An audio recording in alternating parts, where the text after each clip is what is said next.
Okay, well, we're going to go ahead and start the meeting. It is December the 18th, 2021.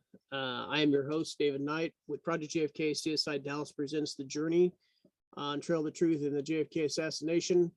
And we were hoping to have Larry Snaff here to give us an update on the records release. I'm hoping he will join us here momentarily.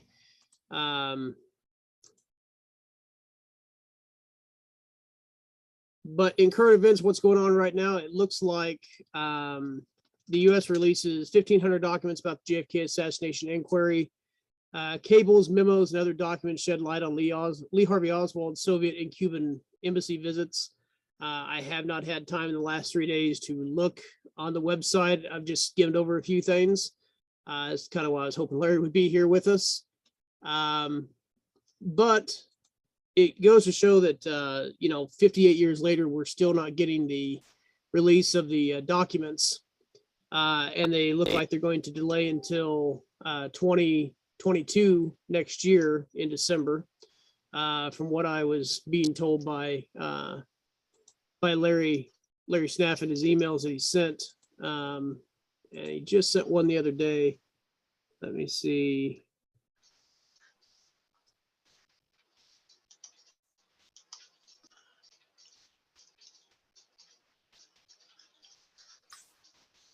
Okay.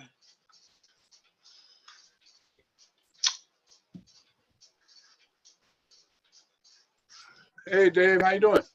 Hey, pretty good, Larry. Well, I tell you, I don't have the other Larry Snaff in the room at the moment. So I tell you what, are you ready to show that? What we were just talking about on the phone, Larry? Which one? You actually go ahead and talk about both of them. That'd be fine. I'm going to let Larry kind of lead off this meeting this time. He's got an update on his Blender program, and also he has a story he wants to talk about that was posted in the New York Post, Larry? Yeah, you have the link. I sent you the link. Yeah, I've got the link. Do you want me to go ahead and screen share that? Yeah. Okay, Yeah, give sure, me just a sec. sure.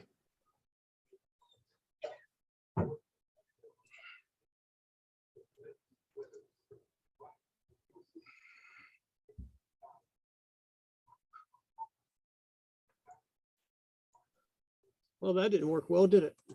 Okay, let's try that again.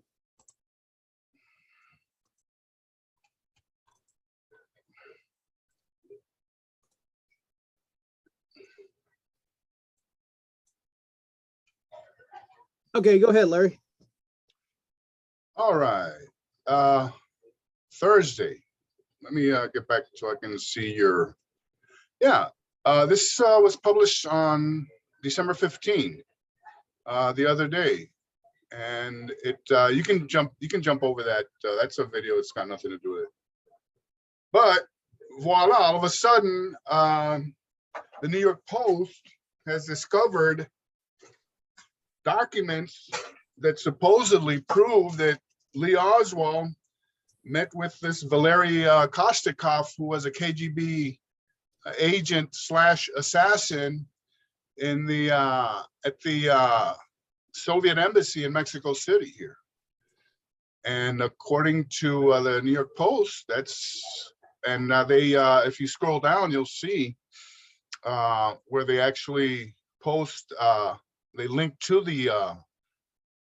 that document, and it's a rehash. Actually, it's a rehash.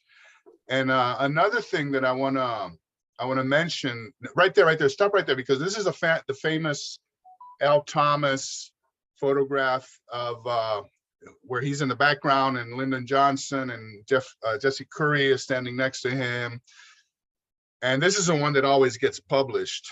All right. But nobody ever published, and also in the Oliver Stone movie, Oliver Stone publishes, I mean, he goes over this, he shows this image, this photo, but what we all know is that milliseconds after or before, the famous wink was posted, was taken, that photograph was taken, and it shows Lyndon turning towards Al and Al winking in return as, you know, we all know, probably mission accomplished. We did it. We made it. Here we are.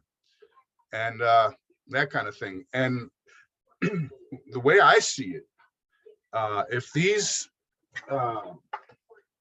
Oliver Stone and others who are still working on this case, why do they have to keep ignoring the wink, the Al Thomas wink?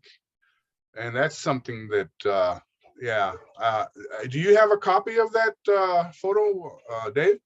Yeah, actually, let me, It's got to be somewhere, I know, but yeah, but there, here, if at the bottom is that that amazing discovery that the New York Post is talking about. And it's like I said, it's a rehash, but why now?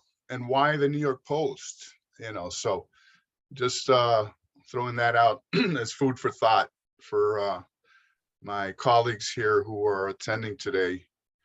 And I have that. I mean, it's not, I mean, it's not one of the best, you know, I've seen better. All right. And that's, you know, obviously it's a tabloid, so you're going to see a lot of crazy stuff. But yeah, if you want to go ahead and show the wink, you know. yeah, let me pull it up here real quick. That'll be nice.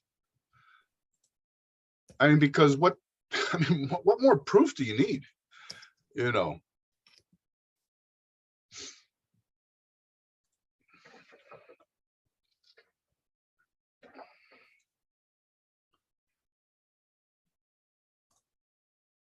And in the meantime, I'll just go ahead and pop this. There you go. There you go. I mean, what's going on? You know? This is the one that never gets published. So there you go. Oh boy. Yeah. And Lyndon is he's grinning. He's ear to ear right here. I mean, you can see it, you know. And look at poor Jackie here, who is still stunned, you know, and still blood covered, you know. And there it is. And I was struck by also how Oliver Stone sort of ignored that when he presented it in his movie, the non-wink, but he didn't even go towards the wink. So whatever. Now I'm just going to give you guys an update real quick here. I'm sure you got a lot of people. I'll take the screen here real quick. All right. Yeah, go ahead. Here you go. Okay, so last time we were looking at Dealey Plaza here, and we only had half of the plaza built.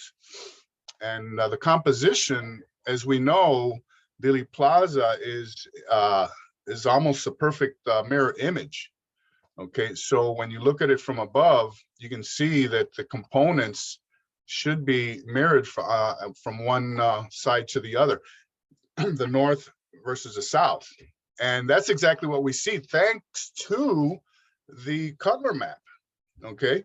Because the color map, which is the reference image that we've been using to construct Dealey Plaza in 3D, okay? And by following it, it just, like I mentioned before, a lot of these objects and models up here, since they're also down here, but in a mirror, the Blender has a function where you can mirror the object and then just transfer it over. And when we did that with the knoll and the hills and all the components here, it's a perfect fit. Okay, so you have both sides here. And as we were doing before, looking at trajectories and positions, we've got this one very interesting. I was just showing one of our colleagues, Peter, what it looked like from there. And I'll just give you guys a little, and I'll just render it, not in complete, I'm gonna dial this down to 10, like we did before, and show you guys what it looks like from that position. I've been up there, and that hill is steep, okay? That hill is very steep. You actually have to be careful because you could just roll right down to the street if you're not careful. And the position there, which, you know, people, some colleagues and some researchers believe there is an image there of a gunman in the Cancellaire. In the Cancellaire, you can see James Tate down there under the viaduct, and he's just been hit. He's already been hit, you know, with shrapnel there in his cheek. And so the position there, unfortunately, does not provide the angle of reference for the frontal shot, the one that both David and I believe are more towards the overpass. David's theory above and mine below, but basically the same angle.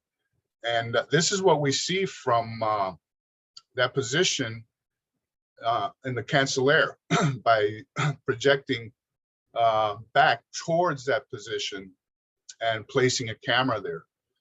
So as we have been able to completely fill out the sidewalk, the curb, this manhole here, we've positioned all the trees exactly where they're supposed to be. And what's interesting here is that some of this foliage here also provides cover. So I'm not discounting this position at all, okay? I'm only providing it so that you can see that, for example, since this composition is frame 255, which equals Alton 6, the JFK limo is further down, but for the frontal shot, JFK limo is up here, where you see Johnson, LBJ's. So that angle there is a problem, you know, for a frontal shot. Okay, I'm not saying that other shots could have been fired from there, but basically that's what we have. And a lot of really nice, really nifty pictures coming out, you know, and as you can see, all the lampposts are in place. This mini monument here was copied over. All the trees with their little gardens, you know, right here have been installed. So a lot of good stuff, you know, and like I said before, if you follow the Cutler map, you shouldn't have a problem with Blender, and just use reference images, you know, that you can apply to the composition that you're working on. And that's it. Thank you. Well, appreciate that, Larry. And you know, good job on getting some more stuff added into the diagram and the map. I mean, it's always going to be like the work in progress. But yeah, if anybody thinks that something else needs to, you know, be on there, you know, please, you know, let us know or let Larry know. Well, I would love to get everybody in there, but like I said before, the more objects, the more models, the more textures, the more vertices, faces, you know, the slower the computer gets. Right. And that's why I have to sacrifice precision, you know, for sometimes omitting some stuff. So that's, unless I had a supercomputer, you know, Sure. it's funny that I can do that, you know, but that's not the case.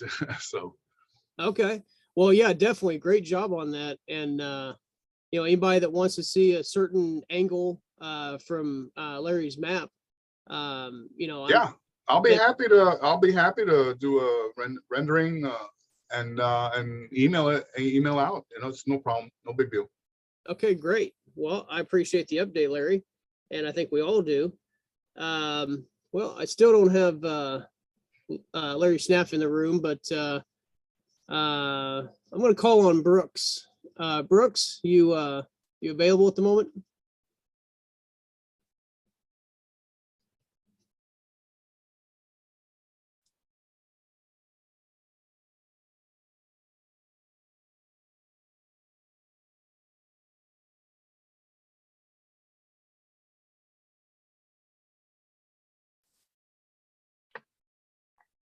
I'm back. I was monkeying around.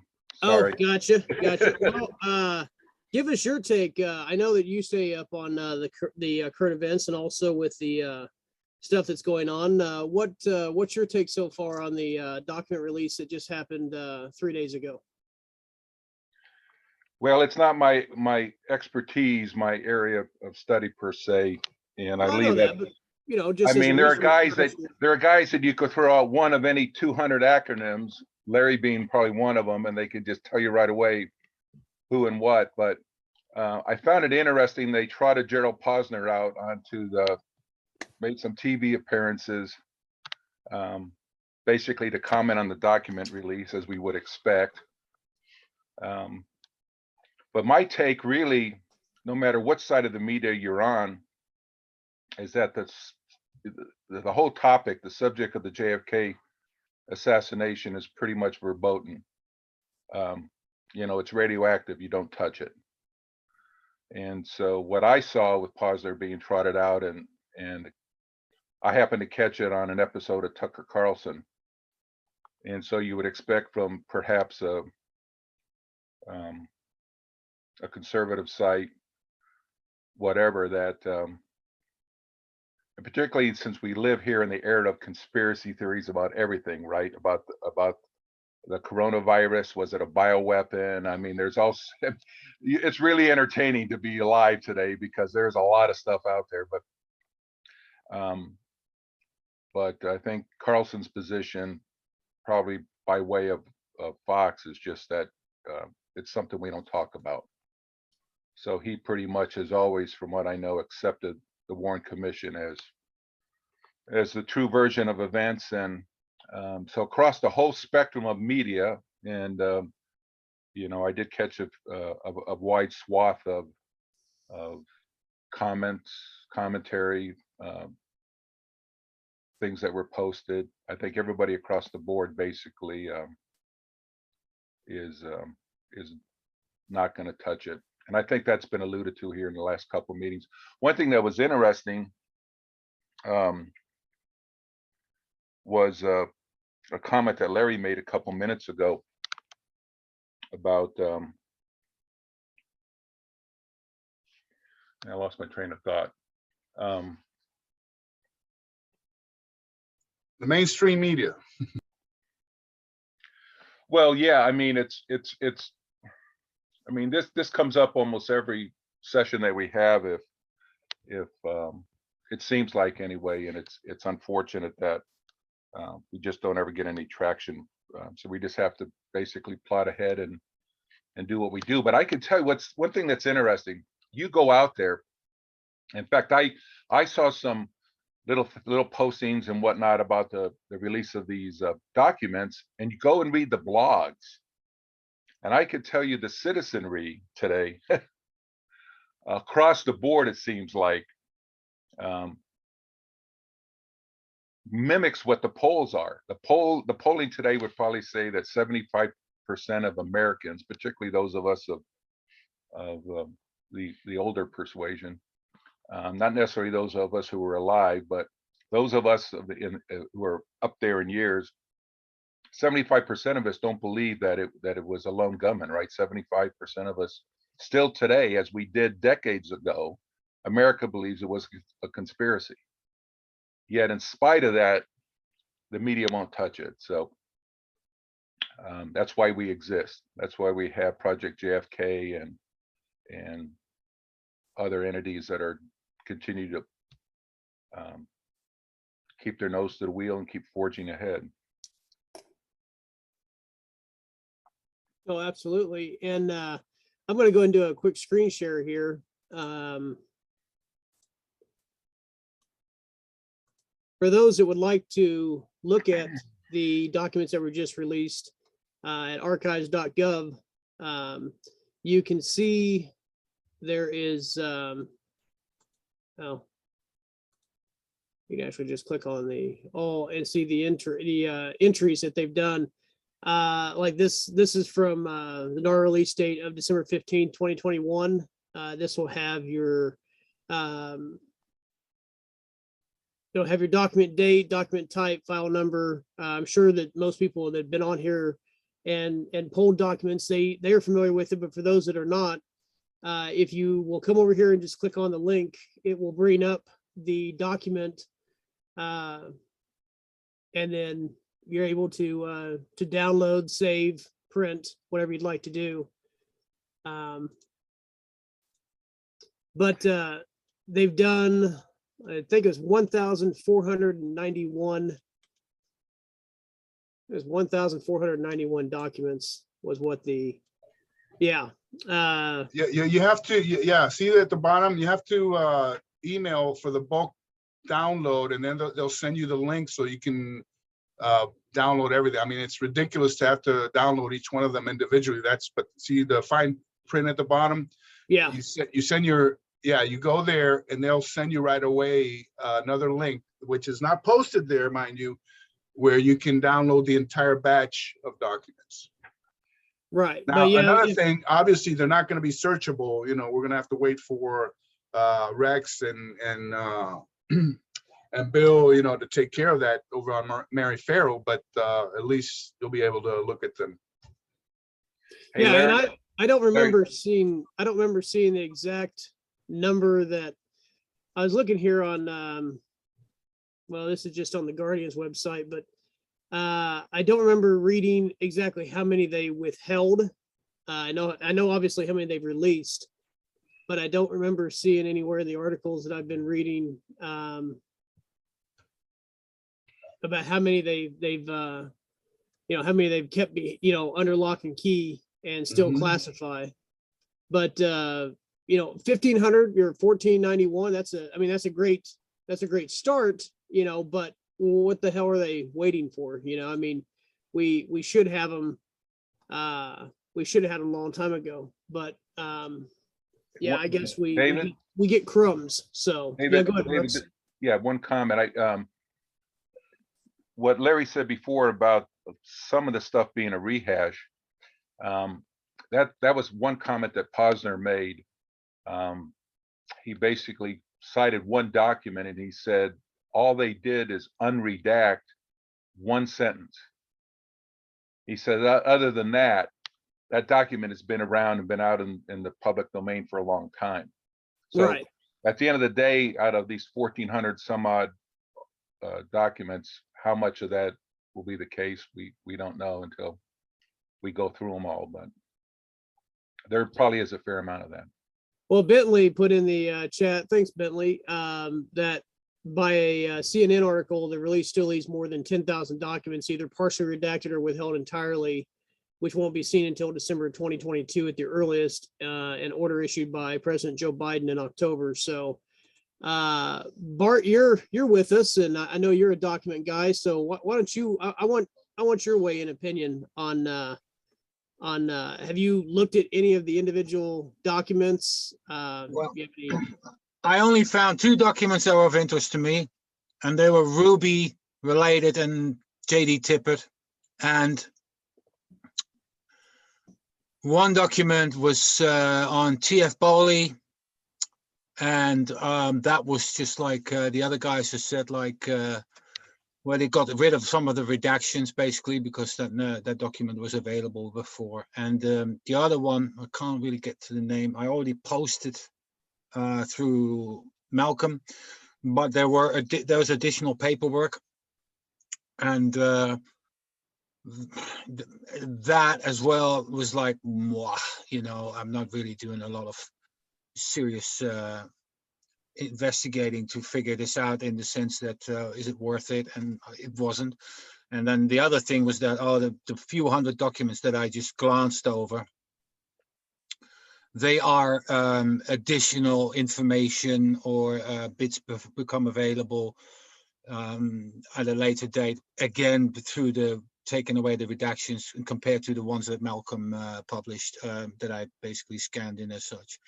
I spend maybe, I don't know, 8 to 10 hours on the stuff, looking through it. And because I've scanned Malcolm's material in, I'm pretty familiar with what's that it all adds on to Malcolm's material. And so I emailed him the link, and I sent him the bulk download link as well. And you know, the value of it for me, very little. And from Malcolm, I'm gonna maybe contact him in a week about this and what have you done so far and what have you found. I know that John Newman is pretty thick in it, going through all this stuff. It's a bit early to tell to make a good judgment call about all this stuff, but the fact that some redactions have been removed makes you wonder, like, well, why the hell wasn't it removed in 2018? I mean, what does 3 years difference make? Absolutely nothing. So it's more like a stalling exercise than I can come up with. There's still, somebody said there's about 10,000 documents left. I'm more concerned about the digitization of the documents in the 90s. This seems to be missed by almost everyone, because the material that was released, which I think was about 2 million pages back in the late 90s, 96, 97, and 98, haven't been digitized. So this is also why I have a lot of documentation in the collection that I created that is marked as not online, because they're all released in full, but of course you could only get them back then by visiting and requesting them from NARA. So my interest, I have the strong feeling that the material from back then, which is really good stuff, especially for me, it's not been digitized at all. And I think it's completely overlooked. And it's never been, come up with someone's brain to say, you release all this stuff in 17 and 18, but where's the stuff from the 90s? And that's just not digitized. And I know that Biden has said that you need to digitize everything. And yeah, that's true. That's what Biden's totally right on, but he's not very specific because nobody mentions this, that the late 90s material is just not available in electronic form as such, because it's never been reported by NARA or anyone else where they say, like, oh, you know what, that's missing. Nobody did that. And it's already been released 25 years ago. And that's a serious missing link.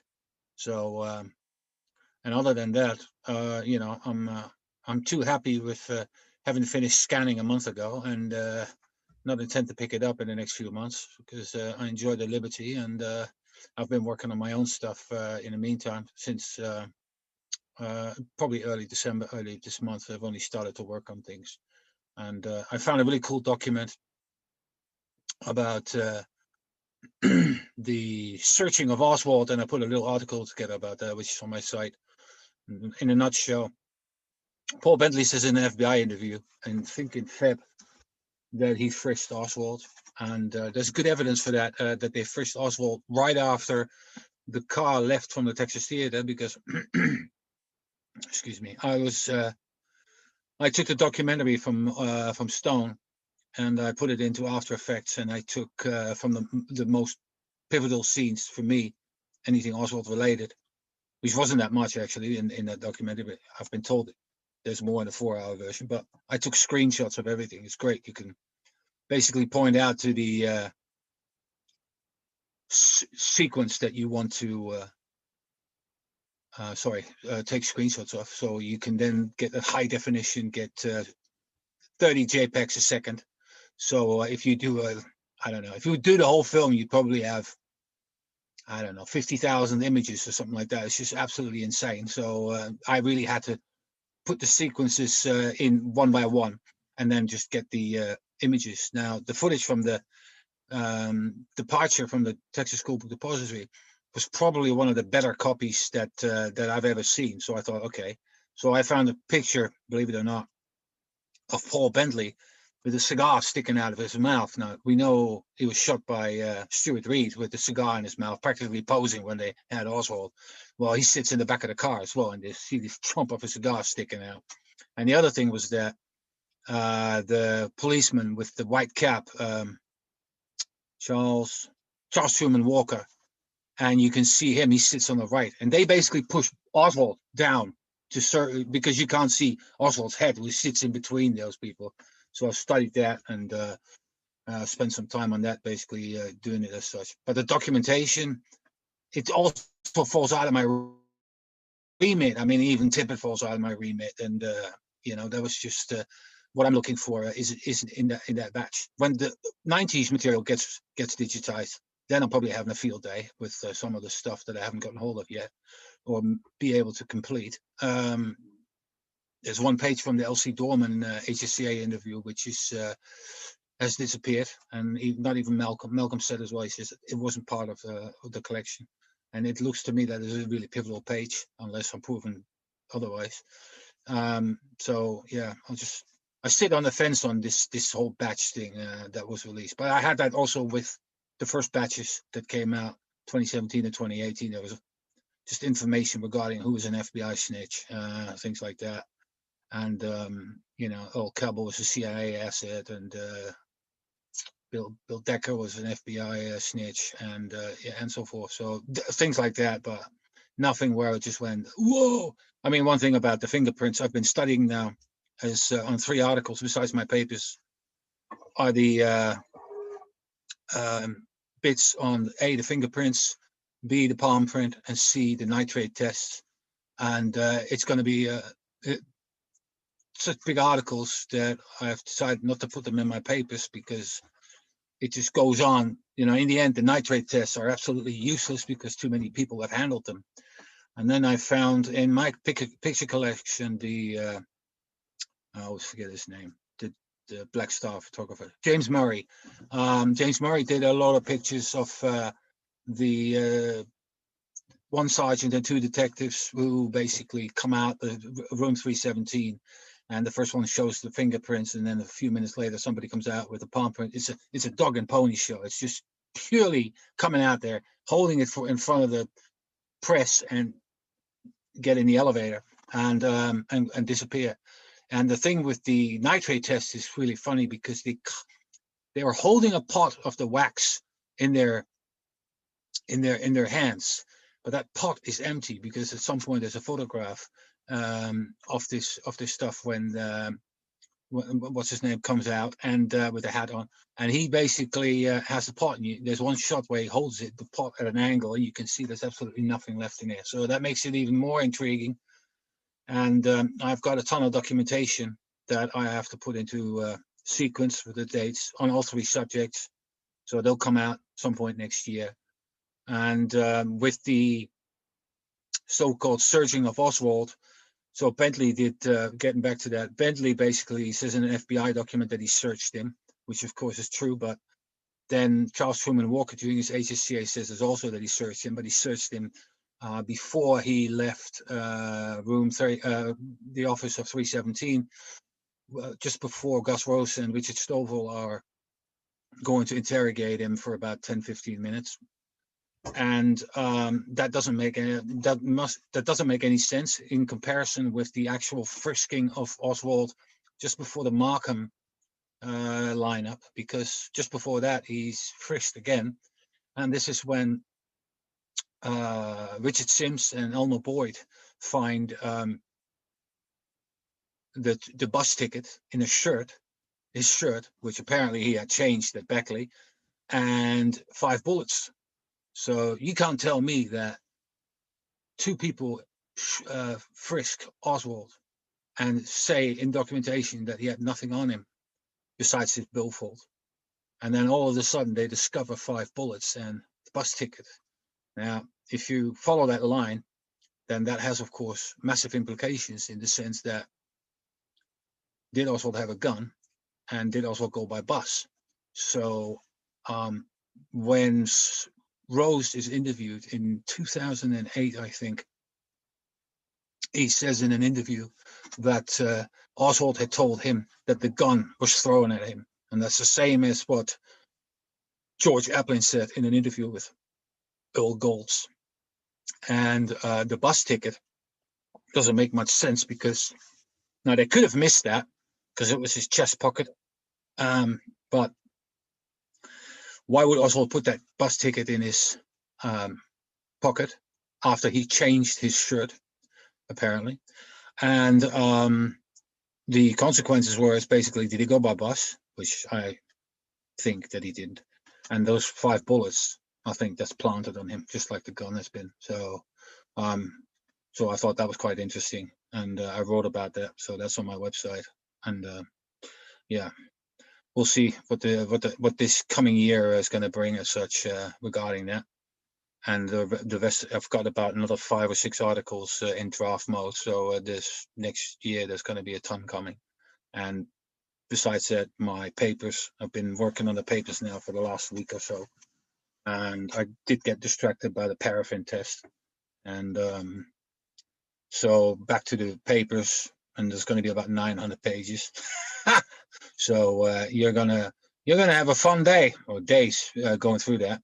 All 4 papers are going to be released in one go. I hope in March. So that I hope to be done with all that. So, and then I'm just going to basically concentrate on the articles, and from there on, I'm going to start making little movies, and that will take me time as well because of the graphical matter, putting it all together as such.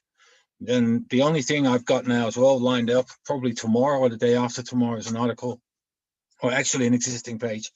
It's on James Darnell. I found out a couple of bits. There's somebody who tried to fake Prayer Man, and I'm not going to name his name, but it was just totally fake, because the head of Oswald was plastered on the Darnell film, and the head's position and size are completely wrong, and also he picks the wrong arm to basically say wear the ring and the bracelet on. So it's complete and utter fakery, and we told him to stick that film. But the good thing about it is that some of the screenshots I managed to get are basically getting bits that aren't very familiar for anyone who knows about the Darnell film. It's that Darnell was sitting in the back of the car, and he had Couch to his left, and he had what's his name, Bob Jackson on the right. So what Darnell goes, it shows the sequence when he actually gets out the car. So when he goes out, it's Couch's car, elbow.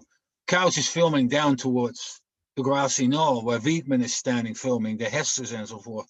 So you see the elbow with the camera, and then you see him move behind Couch to get out the car. When he gets out the car, his camera is aimed at Houston, where the buses have stopped and are actually alongside the curb at that point. And there's people getting off the bus. So they know something's happening, and they get off the bus while the bus is static. And then you see the camera go back to roughly the bit where Tina Turner was standing, where she filmed.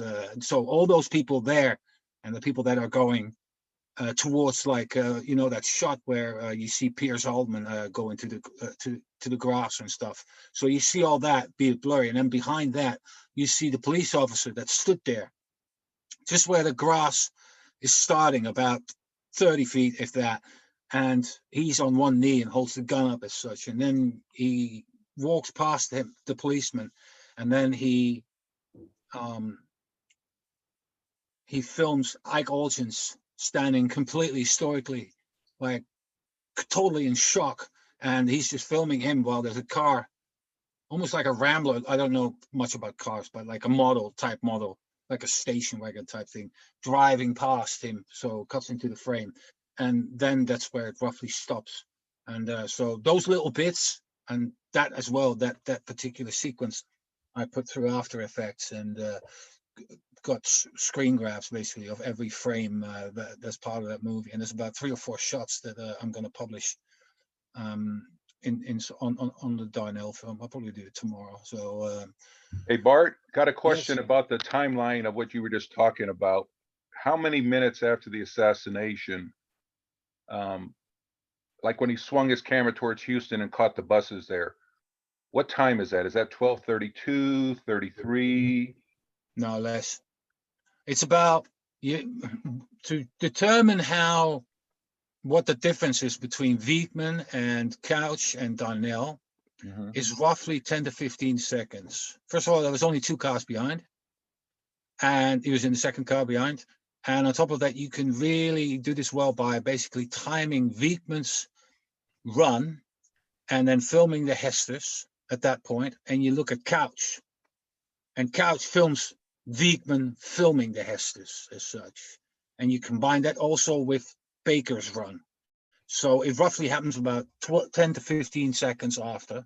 So I would say not more than 20 to 30. So that's it, basically. It follows up very quick. People give way too much time to the actual happening. Somebody posted something with a really difficult formula, and I was like, no, mate, it's right in front of you. You just look at when you start counting actually with when Wiegman films the Hesters, and then you look in the distance of the Couch film to see him filming the Hesters, to see him filming Wiegman filming the Hestes as such. And then you can basically count from Baker's, then you have Baker's run on top of that. So, Okay. The reason I asked the question is McWater's bus, his checkpoint was at St. Paul, and he checked in with a supervisor. There was always a supervisor there that held the buses, made sure they always left on time. It was kind of a mid-route checkpoint.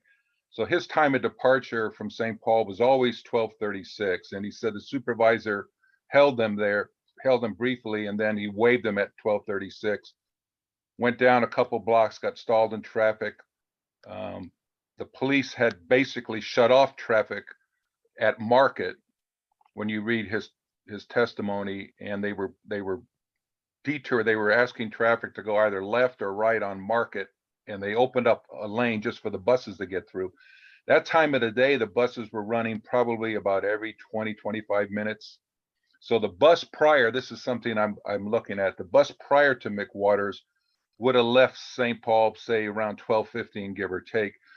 Could have been down there. I don't know if there's any relevance if that particular bus that you're talking about in the video might have been the Marcellus bus prior to the one that McWater's was driving.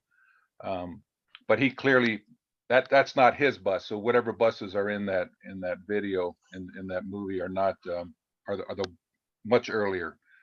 And no, I'm of the opinion that Oswald went in the car. He got picked up. That's what I'm. Well, I don't dispute that. I'm just saying in terms of what's relevant about buses. That's why I asked about the timeline, because those buses, neither one of them could be McWater's, because he's way back up on Elm at that point. Right. Right. Yeah.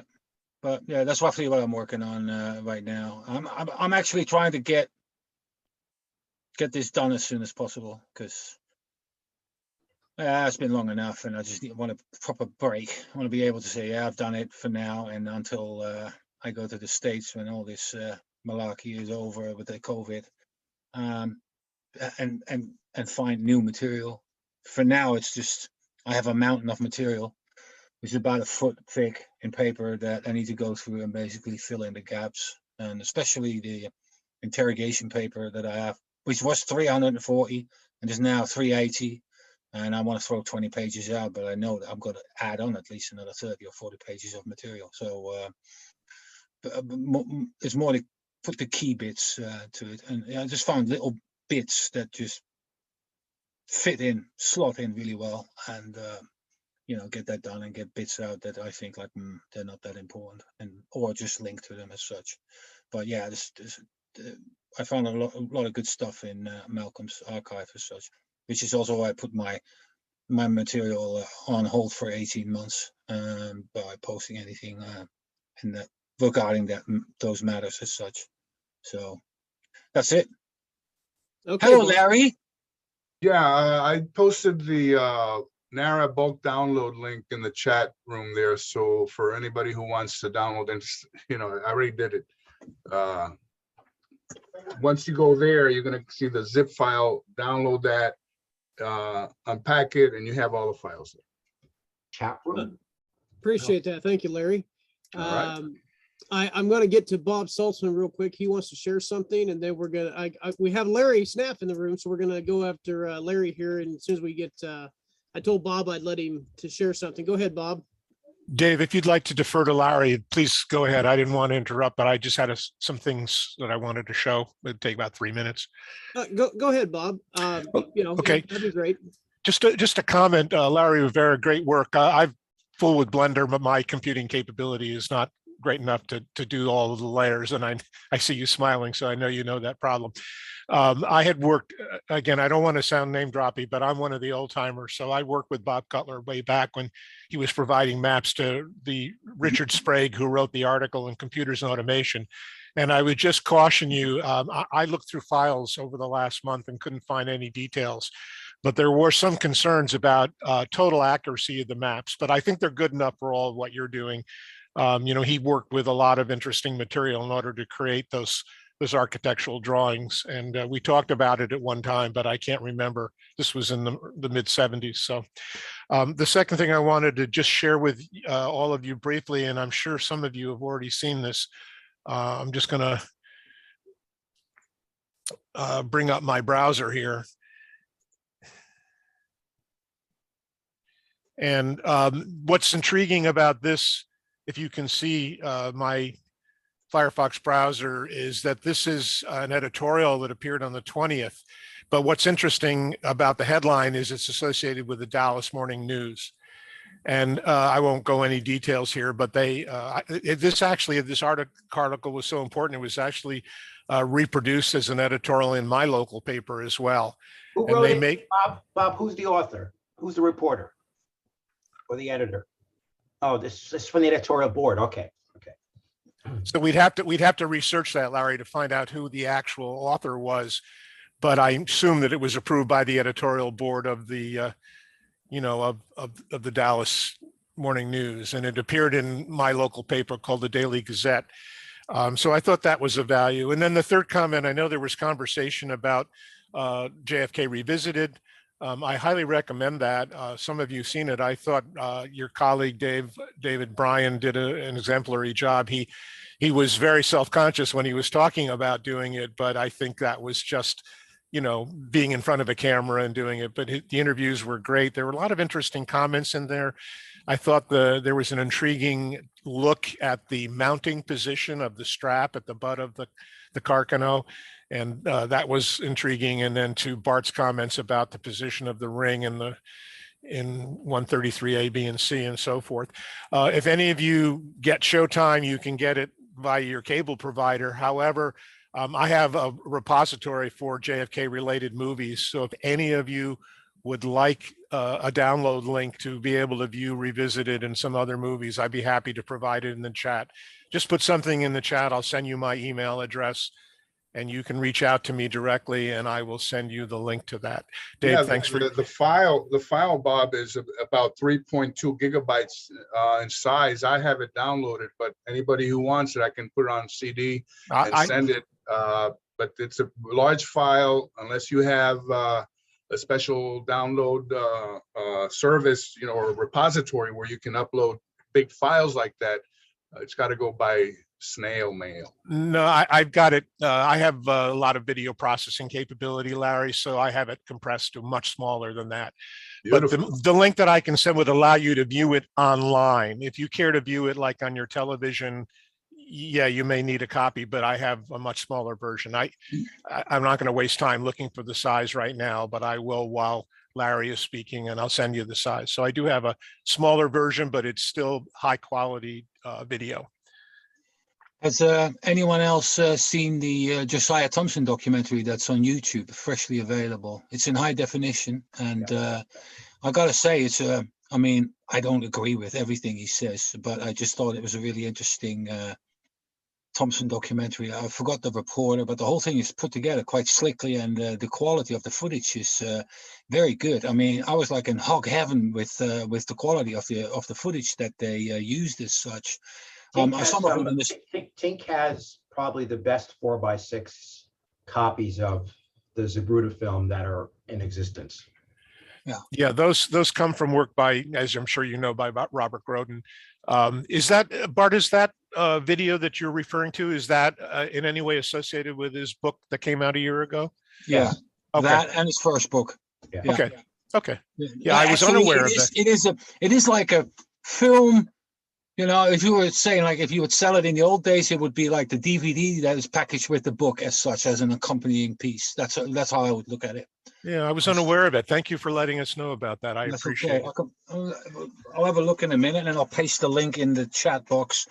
But I thought it was worth the time, and just because it was very slickly produced, sometimes even better than what the Stone thing does. It's just, I mean, its subject is, of course, just what Thompson worked on as such. But again, Bill Newman, he's got an interview with Bill Newman, the reporter does, and also Clint Hill has got an interview with him as well. So that's there's more fresher material with interviews compared to the Stone thing as such. There were three compelling pieces in that movie. One was his analysis of the two debris fields, which is a new, very interesting analysis, which helps explain why people that are experts in blood splatter get confused. Because if you follow, it's at the end of the movie, and so I don't want to spoil it. The other thing that was very compelling is the way he took that image of where Holland said he saw the reporter, the shooter, and then he goes exactly where Mary Mormon is, takes that picture, and where Holland is precisely where that image is in the Mary Mormon photo. And then he got Clint Hill to kind of slightly change his testimony. Yeah. Where he went from no to I don't know. Yeah. Yeah. And there's different sounds of the gun as well. He said that. Yeah. So, it was different And then sounds. the Stone movie, they did a great job on the chain of custody problems with CE 399. And I have two doctor friends who are avid or like staunch anti-conspiracy people. And after they saw the Stone movie, they went,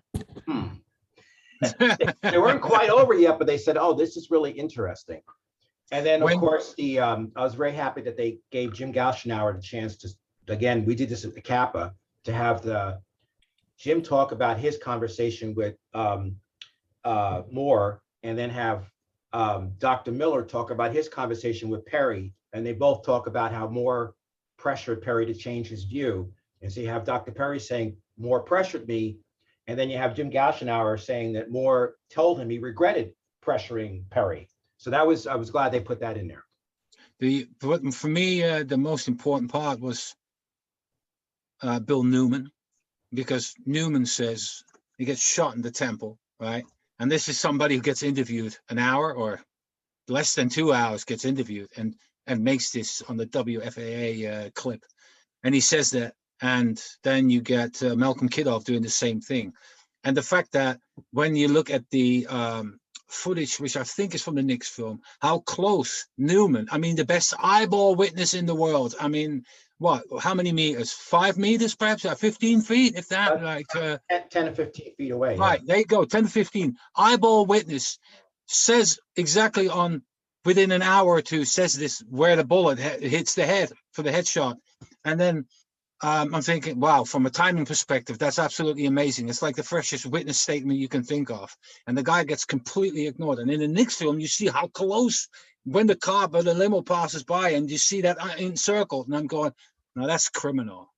But the thing is, a lot of people just dive into other directions, hit left, right, and center. But it's like, no. You've got the best eyeball witness. The guy who actually could practically touch the limo. He's right on top of it, and he says, "This is what's happening." Okay, then, to me, it's like story over, done. Forget about it. What everybody else says. That's it. Then Kidoff confirms that. It's like, shut up. But of course, in case you were wondering, in a courtroom, eyewitness testimony can be trumped by documentary or actual evidence. And so, and if you notice, when he was older, when they re-interviewed him, he wasn't quite as adamant about what he said at the very moment of the assassination. So I'm just saying that eyewitness testimony is unreliable to generally, and in a court you want to have real evidence, as opposed, if you have eyewitness testimony, you rely on it. But any lawyer could have taken Newman's testimony and made him go from a certainty to, well, it's possible. It was like what they did with the doctors, right? So. Like, for example, could he have told, is it possible what he saw was an explosion, not as from the back? I mean, he would say, well, I'm not a doctor, maybe, and it was really quick, so he was shocked by what he saw. I mean, there's always, but anyway, I'm not discounting what he said. I'm just saying that in a court of law, someone could have made his testimony less compelling. Sure. Fair enough, but at the same time, he doesn't even get heard by the Warren Commission. Right. Well, that's another whole, right. Yeah, exactly. But at the same time, I'm thinking, hold on, that just points to deliberately leaving him out, Oh, because from a distance point of view, he's the best witness you can actually have. And the important story now almost is how the Warren Commission selectively used evidence to come up with their story and ignored, evidence that would have exonerated Oswald or would have established a second shooter. So, okay, so Larry, that's Larry- the whole story of the Warren Commission, right. over and over again. Yeah, Well, Larry, I tell you what, let's hear from you on the legal side and also about the document releases that have happened.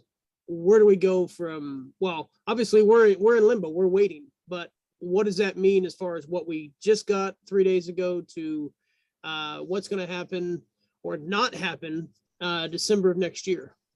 So we knew last week, so the week before this past week, from our sources at NARA, that this was going to be a insignificant release. Basically, there are only 31 new documents released. There was about 40 documents previously identified as missing that the staff tried to reconstruct. And so when you go look at the NARA website, when you see the column says with previously withheld, if it says redacted, that means it was previously released, but in a redacted form. There's two other categories there. There's release, which is a new one, and then there's missing. So there were 40 documents that had been previously declared missing, and apparently there was water damage at an FBI location, and so the NARA staff tried to reconstruct them, and it's basically a memo and some other information.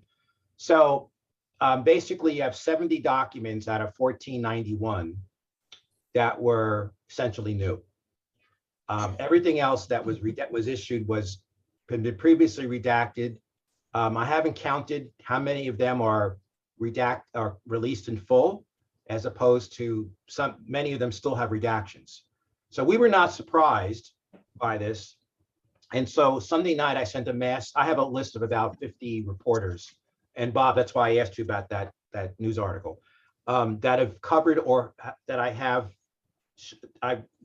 they're reporters that have covered either the 2017 postponements, 2018 postponements, or the Biden memo. So I sent them an email blast Sunday night, alerting them that there's going to be a release on Wednesday. It's not going to be significant, and that we're filing a lawsuit. So we were able to get a lot of traction in terms of coverage, but it was a 24 news cycle. I mean, you can't do historical research on a 24-hour news cycle. I got on BBC World News Tonight. Jeff got on Dan Abrams' show. After I told Dan Abrams, producer, that I believed that Oswald wasn't the lone gunman, I was no longer an option for their show. And it's interesting because I learned a lot about how the news is generated. So you get a screening call from an assistant producer to see what you're going to say. Then if you pass the screening, then the producer comes on and they tell you what they're going to ask you. And if they don't like your answers, then you're disqualified. And alternatively, the BBC didn't tell me what they're going to ask me. They told me 15 seconds before I was going to get on.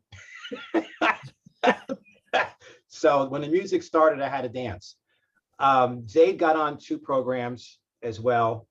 And of course, everyone wanted to know, does this change the conclusions of the Warren Commission? Is there anything in there? And I said, look, Harvey and Fitzgerald told their staff, don't put anything in writing. There's never going to be a smoking gun saying, here's how we're going to kill the president. And it's remarkable also how the media does not understand what the previous disclosures have revealed. They just don't, it's like it never happened. They just have not followed the story. Brooks, what does PNG mean?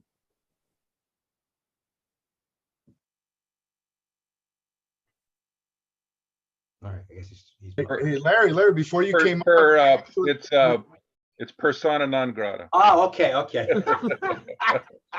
hey, Larry, before you came on, we actually spotlighted an article that came out on the 15th the other day, I think Thursday, from your hometown newspaper, the Great Murdoch, New York Post, about Oswald and the KGB agent, Kostikov.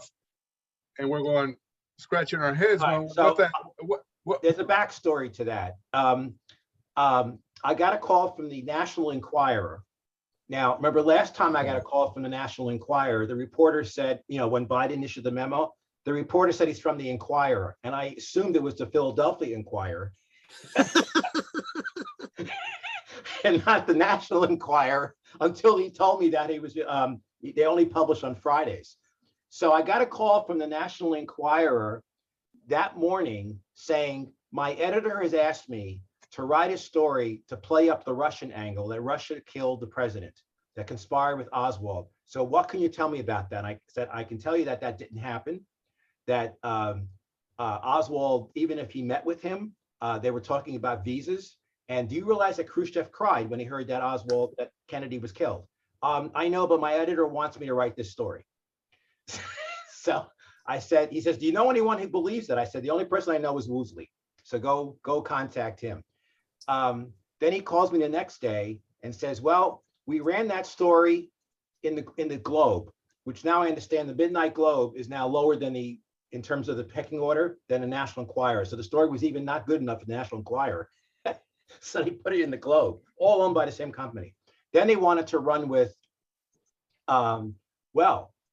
these records show that the CIA, that the government was conspiring with the CIA and the mafia to kill Castro. I said, yeah, that was news in 1975, but I've already written the article. Okay, well, here's some things you might want to enhance, that maybe that's why there are records, that there are tapes and papers from Kennedy's office that Bobby Kennedy had Mrs. Lincoln take that is still not released.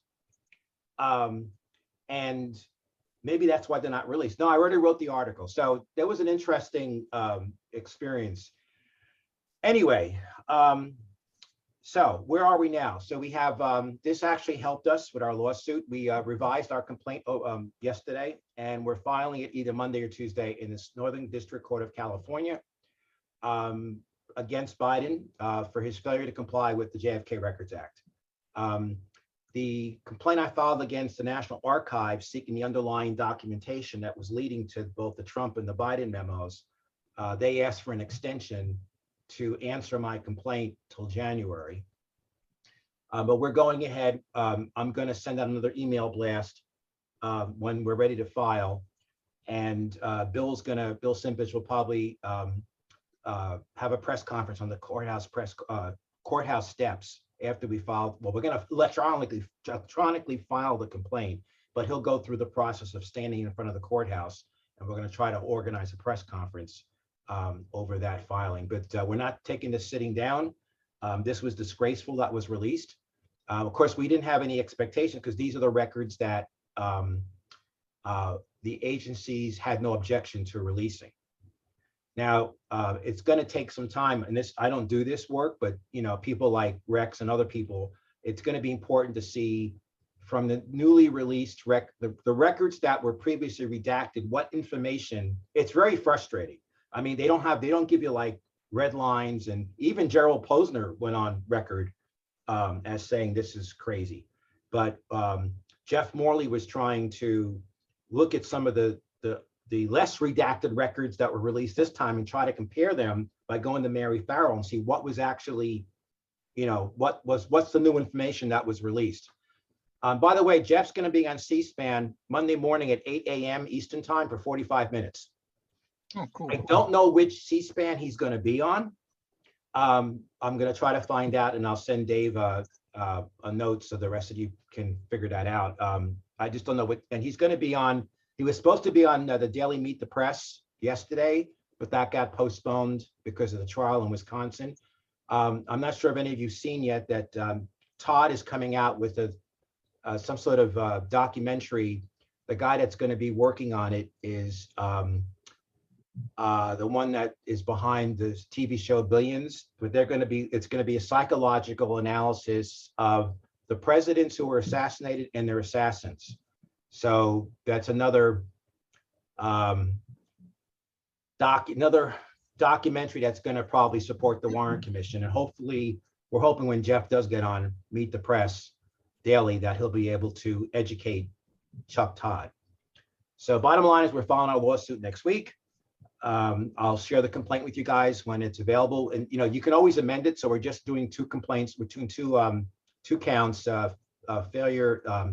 We're doing an Administrative Procedures Act complaint count, and also a writ of mandamus, which is seeking a court order requiring the president to release the records. He's the one that has the ultimate decision. We were going to sue directly the FBI and the CIA, but they actually, while they can make objections, it's the president that makes the final decision. I know what the government's going to argue. I don't want to, you know, weigh you guys down with legal nuances, but basically there's some difference in language between Section 5 and Section 6 of the JFK Act. And the government's going to argue, based on the memo I saw when that supported Trump's first 6-month extension, that they're going to argue that Section 5 expired on October 26, 2017, and that Section 6 now applies, and that has a lower threshold for a test for when the president can postpone records, and also that they believe that it allows them to do this vast group of postponements. So that's where they're going to go. I'm pretty much certain.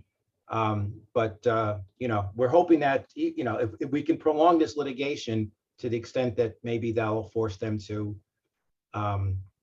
you know, release more records. And the idiocy of what they're hiding. There was just one example.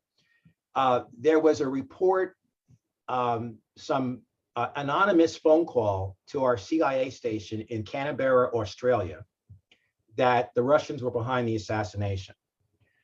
The reason that document had been withheld was because Australia did not want their people to know that they had a CIA station on their soil. That's why that record was held all this time. So that's sort of some of the stupid shit that they're and that just shows you the problem with you know, with over classification of records. So hopefully you guys will dig into the you know, there's 31 new documents. When you go down again, you go down the list, when it says release, that's a new document. And then missing is, so if you maybe want to focus on those first and see if there's any, you know, I know there was a 73-page memo, I think had been previously redacted, where it discusses how the CIA staff and stations did not believe Oswald was the lone assassin. There was also in an unredacted form, we now know that when Johnny Roselli was under investigation by the House Select Assassinations Committee, the CIA asked William Morgan, who's an attorney, and it's admitted in this document now that he was a CIA cutout on occasion. They had him represent Johnny Roselli.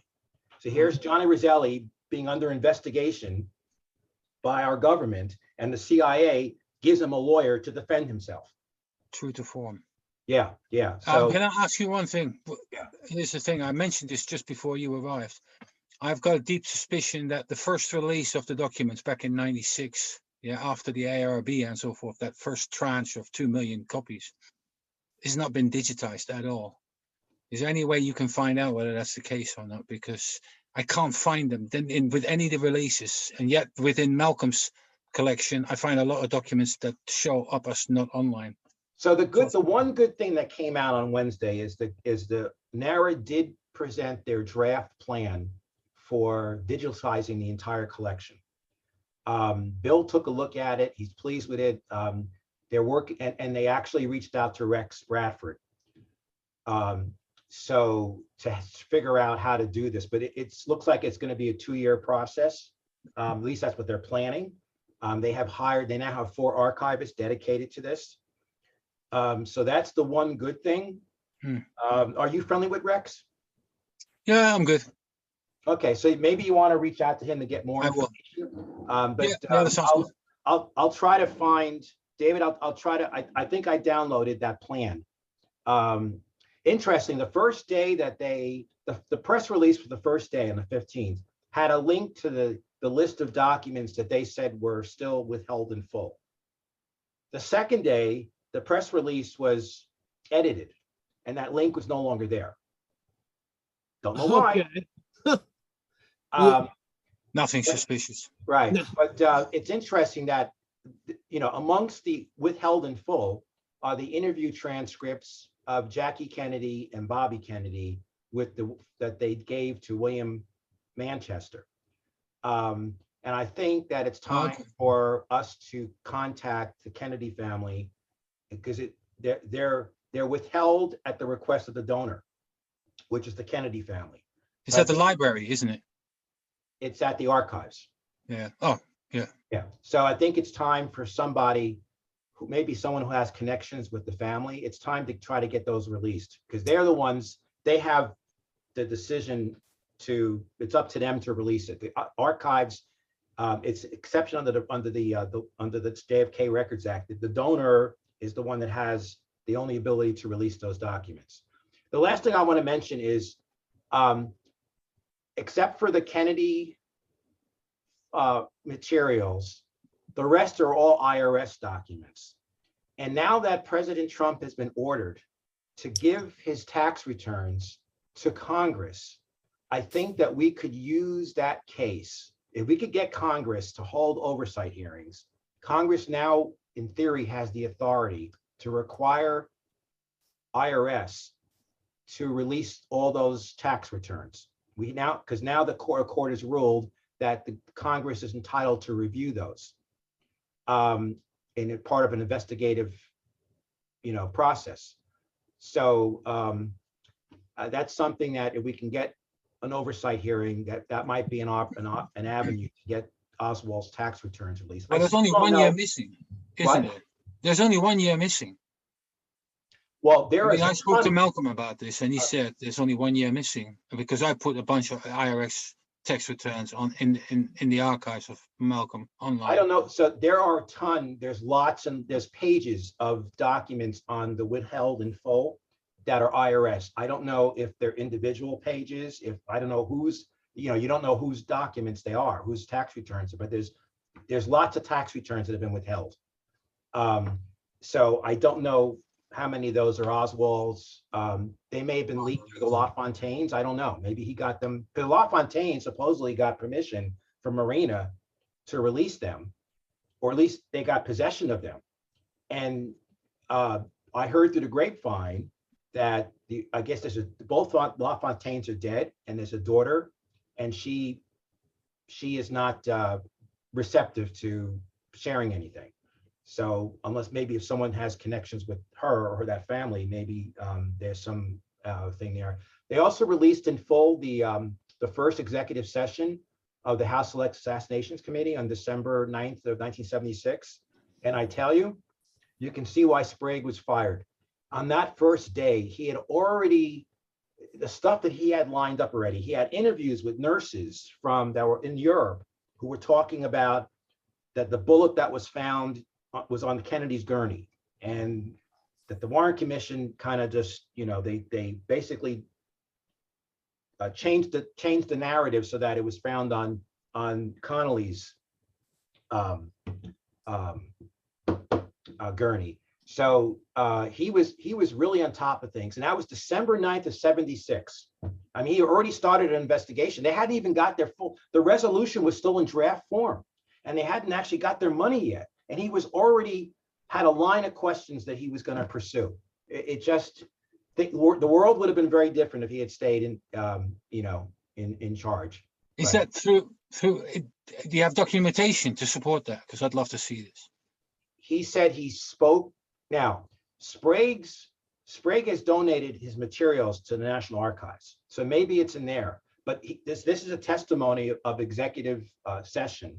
So he's telling the other representatives the result of his conversation with this. It was a nurse and a trainee, and apparently she said that when she was walking through that hallway, she saw the Kennedy gurney up against the wall, and there were bloody things on it, and the bullet was there. And she said when Connolly's gurney came in, it was put up against the Kennedy. It wasn't up against the wall. And it was the one up against the wall that had the bullet. And at the Warren Commission said, no, it was the other gurney, not against, when it was pushed up against the wall, that's when the bullet fell out. So, you know, I don't know who the woman is, and I don't know if he has this documented in his files, but I'll send you it's like it's a pretty long document. It's just executive testimony, you know, but just amongst them talking. Well, Larry, the thing with Sprague is that he set out to do what he said he was going to do. He was going to bring all the agencies and subpoena them and look for documents, and they didn't want that. You know, one of the first things he did was send Jonathan Blackmer and Kenneth Bruton to Mexico City to interview the Tarasovs regarding the supposed Russian tapes, you know? And he talks about that then also. So this is December 9th.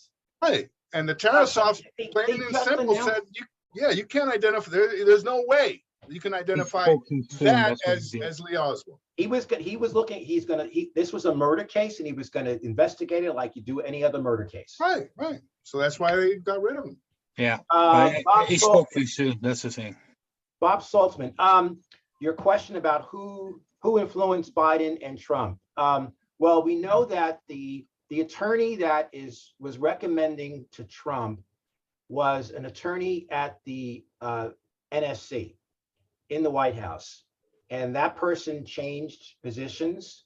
In other words, there's a new person in that position when Biden took over power, but apparently it's the NSC that the lawyer, I don't know exactly what his title is, but that is the point person within the White House that advises the president on the Kennedy Act.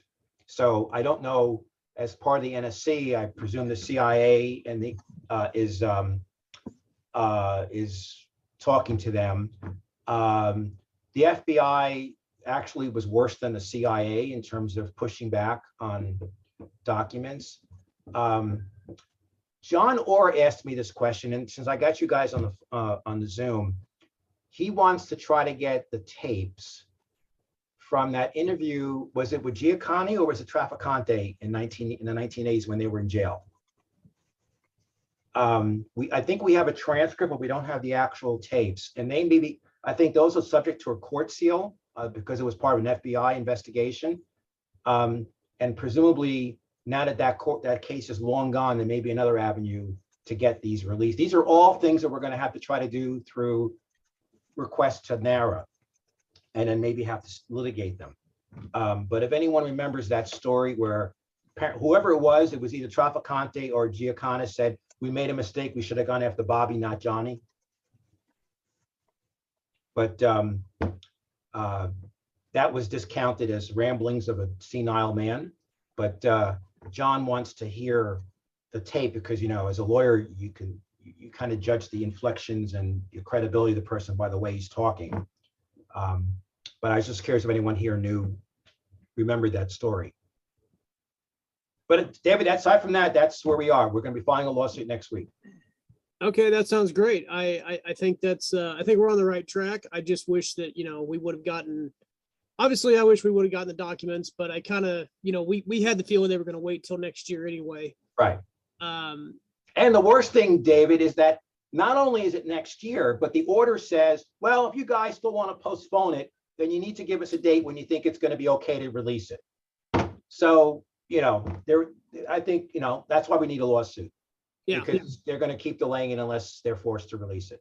Yeah, we've I think it's got to great be able work. to force their hand. Otherwise, you know, we're going to keep dealing with this shit year after year after year. So yeah, we've got to, you know, that's the nice part about the fact of what your team is doing, you know, with filing the lawsuits, you know, making them accountable for what they should have done, you know, decades ago, not just years, but decades ago.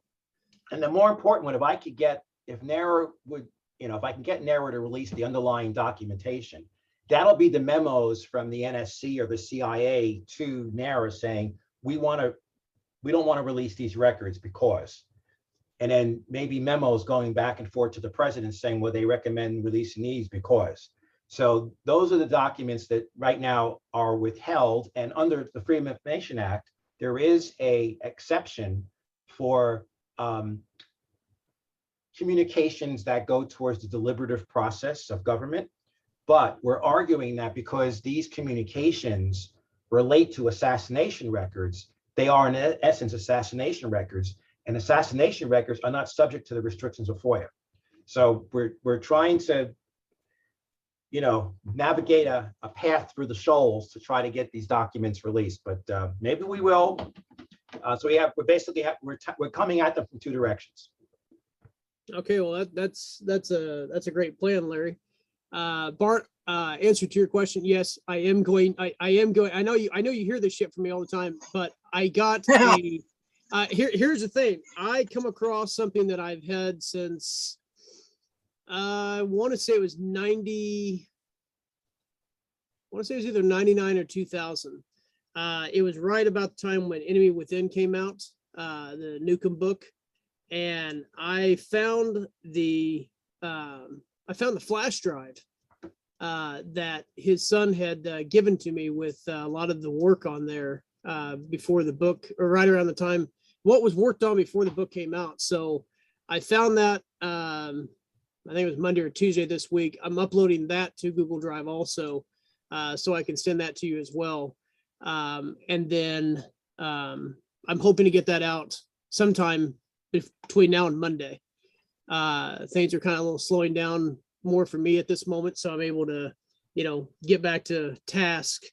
And then also I want to let people know that if you do send an email, yes, I do see them. I don't always get a chance to answer them, and I apologize for that.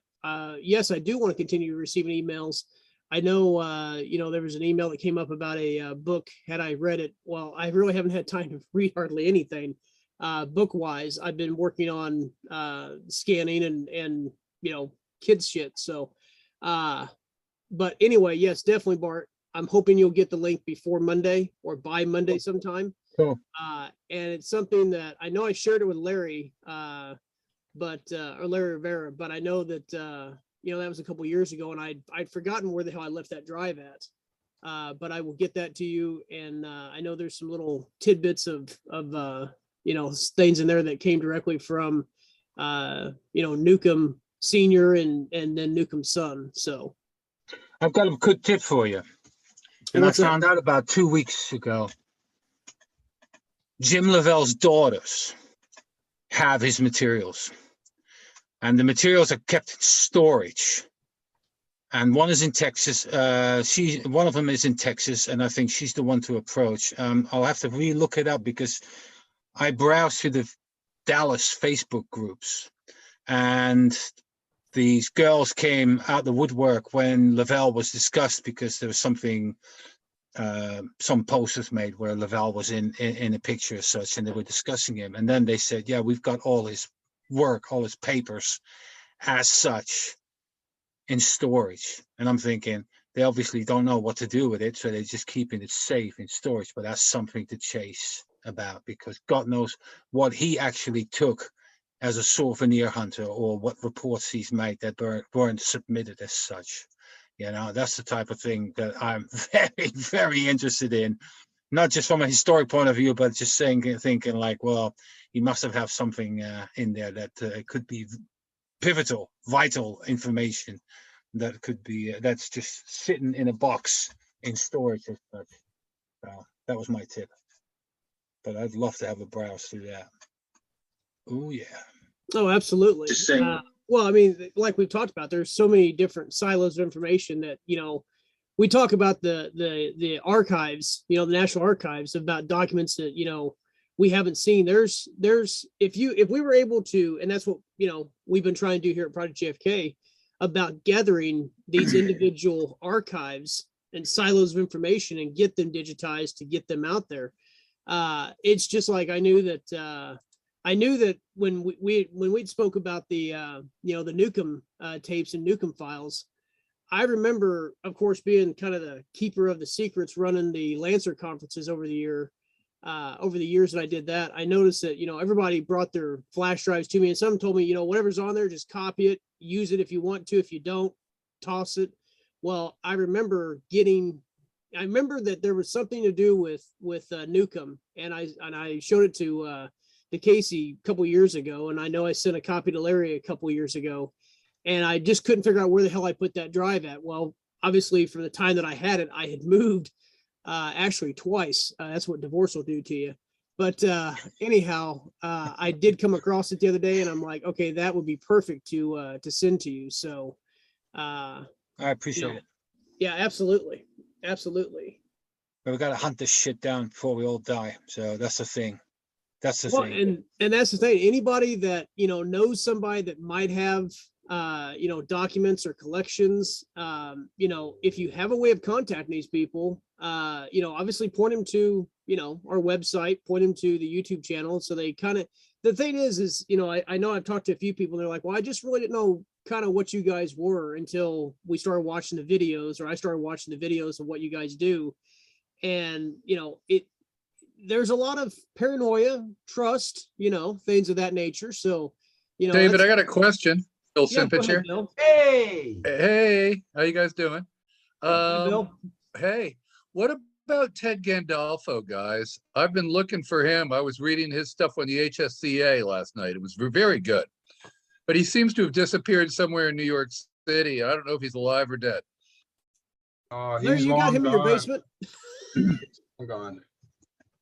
He was I think he was a cab driver or something like that, and he put together this this JFK journal, and he went into a lot of very sensitive areas. I think I have all of those. I think I have all of The video, Larry, he's had more video than anybody from what I remember. He had his own TV show for several years in New York on cable. Mhm. I've been looking for Stan Clark's material. That's what Malcolm pushed me towards. He says if anyone knew people in Dallas, it was Stan Clark, and he was in regular contact because Stan Clark Malcolm would be on one of his visits and say, well, who would you want to meet? And he says, oh, such and such, and he just grabbed the phone and he just ring and go, here, can we come by with the three of us? And it would like, yeah, all right, come around. And I think he did it also with Robert Gambling when he interviewed Robert Gambling. And Mark Oates is still alive. I know that. Yeah? And yeah, he's still alive. He communicated with me within the last year, and he took a lot of video, and I his know. video's really important video. And he wanted a little money for it, but I think we could all pony up and just see if he'd let us share it among ourselves. It's the same with what's his name, the black guy who's declared totally nuts on Dealey Plaza, UK. Michael, I forgot. Brownlow. Yes, Michael. well, he's done a bunch of interviews as well. I saw one DVD of it, and I don't agree with. Sorry. Oh, I don't agree with some of the stuff he does, but he gets to talk to some really important characters, and they speak freely in those videos. So it's not like he pushes his agenda on it. He lets them do the talking as such. But he's got Right. I think he's got a five set DVD that he sells for $150. So might be an idea to get a copy of that because I saw it with one DVD and that was quite good. And there was somebody from the TSBD in that one as well. So one of the women. And that was Yeah, and pretty the fair interesting. use doctrine applies on all this stuff. You don't have to use the whole video, just take a snippet for like a minute. That's fair game. You can Yeah. put that up and share it. We can't, we want to respect people's work, but at the same time, when they've used the precious resource of an interview with somebody who, they should be acknowledged, but at the same time, they shouldn't keep it to themselves. yeah, that's something that NBC keeps a pretty tight rein on there. Yeah. And at some point, someone's going to have to challenge that because I know the How do people- you do that? File a Well- lawsuit for declaratory relief. when they I've done it. Yeah, they'll issue a cease and desist, and then you just tell them to go, put it in the place no one sees. Mhm. Where the moon don't shine. Right. Yeah. Yeah. That's what I meant. Inarticulate way of saying that. I learned it from Dick Cavett. He told it to Norman Mailer. Yeah, that would help me big time. Just get hold of the Darnell film, and the Wiegman film. They're both at NBC. So, and they've been very, very unhelpful with everything. We emailed them 4 or 5 years ago and they wouldn't give it to us. Hey, So, Bill, Yeah, Bill, and the no, 6th floor is just as bad. yeah, Bill, didn't the ARB cut a couple deals with NBC at some point for some materials. I think they did, but it was like on an item by item basis. Yeah. The ARB also has the Cook film. Yeah, it's funny how the digitized. big corporatos get to keep all their stuff and the small guys have to cough it up. I'd love to I'll see have a to look couple at of the memos. I know there was an agreement. I think they entered into agreements with NBC and but by the way, the Clinton materials at the Clinton Library, there's about 100 boxes of ARB stuff. And I don't know if any of that material is not, part of the National Archives. I would suspect, because that's considered government files, records, that there may be stuff there that's not at the National Archives. That's something worth looking at. Wow, that's a thought. And you guys saw the post from the archives I was circulating about August 2023. They want to digitize everything at the archives. Bart was asking about that, Bill. Why don't you, because I mentioned that you had seen that and you had some comments about that. Yeah, no, they're going full throttle. I think they're trying to get it done literally during the Biden administration while there's still a friendly person in office. So I think they're going to, I mean, to me, if they're doing it in 20 months, they're going all out. I mean, that's a major effort. Yeah, That's a serious effort. Where did we find that plan, Bill? I forgot. I know we saw the plan, the draft plan that they I submitted. sent it to you the other day. Oh, okay. So I can send it to you too, Bart. Anybody else who wants to Yeah, see I'd it. love to see that. Thank you. Yeah. No, it's a big deal. It's like the best thing I think that's come out of this sorry Biden administration so far. They're just embarrassed. So this is the bone they're throwing us. Well, they actually, when we contacted them before Biden issued his memo, that was the one thing that our source was telling us, was they were really excited about that. They made it, it was like, it's a typical bureaucrat. Like they weren't worried about the release of documents. They were really psyched about, we're going to have this new feature that, we're going to make all these things digitized. And that was so they were touting that, like, and ignoring everything else. It's crazy. Well, when you get right down to it, I think it's about 10 times more important because we haven't read this stuff. I mean, Bart and I are on the same page. We just keep saying the same thing. We don't even know what we got. And Bill, didn't you say that they reached out to Rex? Yeah, I mean, for all we know, Rex may get to play a role in this digitization. It would be foolish for them to not work with him. He knows where everything is. He knows how to photograph it. He knows how to catalog it. He's one of the most brilliant people at, creating the database there is, that's quality work, and so they'd be crazy not to work with him on some level. That's another reason we haven't, I did the one lawsuit, with NARA, but it's really against the president in essence, because it's their privilege. But we haven't gone after them because they have been cooperative and they're just custodians. They really have no ability to make decisions about the records. Well, they have the ability to do a much better index than they have. And I think, if you've been to the archives, you'll see why I agree with people like Andrew that the indexing there is shameful.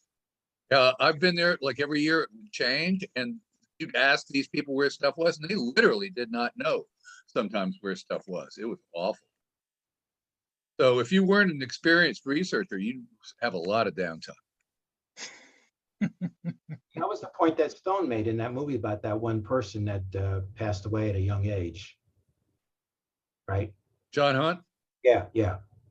That he really, Hunt was one of the best researchers we had, and I can only imagine how much time he had to spend in the archives to get what he got. they gave him his own desk. Where's his stuff? It's with his family in New England, and his book is coming out imminently. Okay. The manuscript is done. It's quite good from what I've seen of it. Cool. Well, I tell you what, I want to do a quick, shout out basically. I always like to go for what I call obscure shit about the JFK assassination. And sometimes you just want that obscure shit, just take your mind off of how, frustrated we get with, documents, with, not knowing what we would want to know, but we can't find it, or we don't get the answers we're looking for.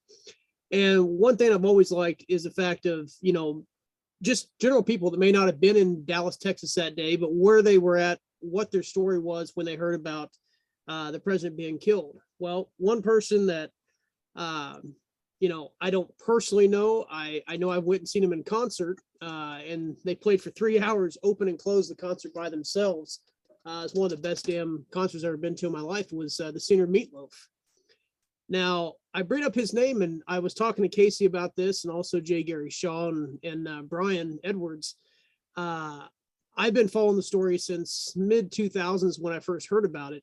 And then just this year, back in September, he was on the Huckabee show. And I don't usually watch the Huckabee show, but I know that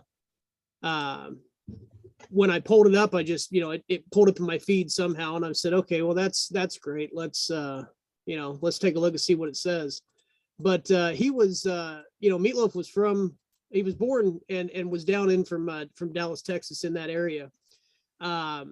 You can see the video just by going on and just typing in, I'll do a quick share. I just typed in Meatloaf JFK story, and you can watch the YouTube video. It's about 16 minutes long.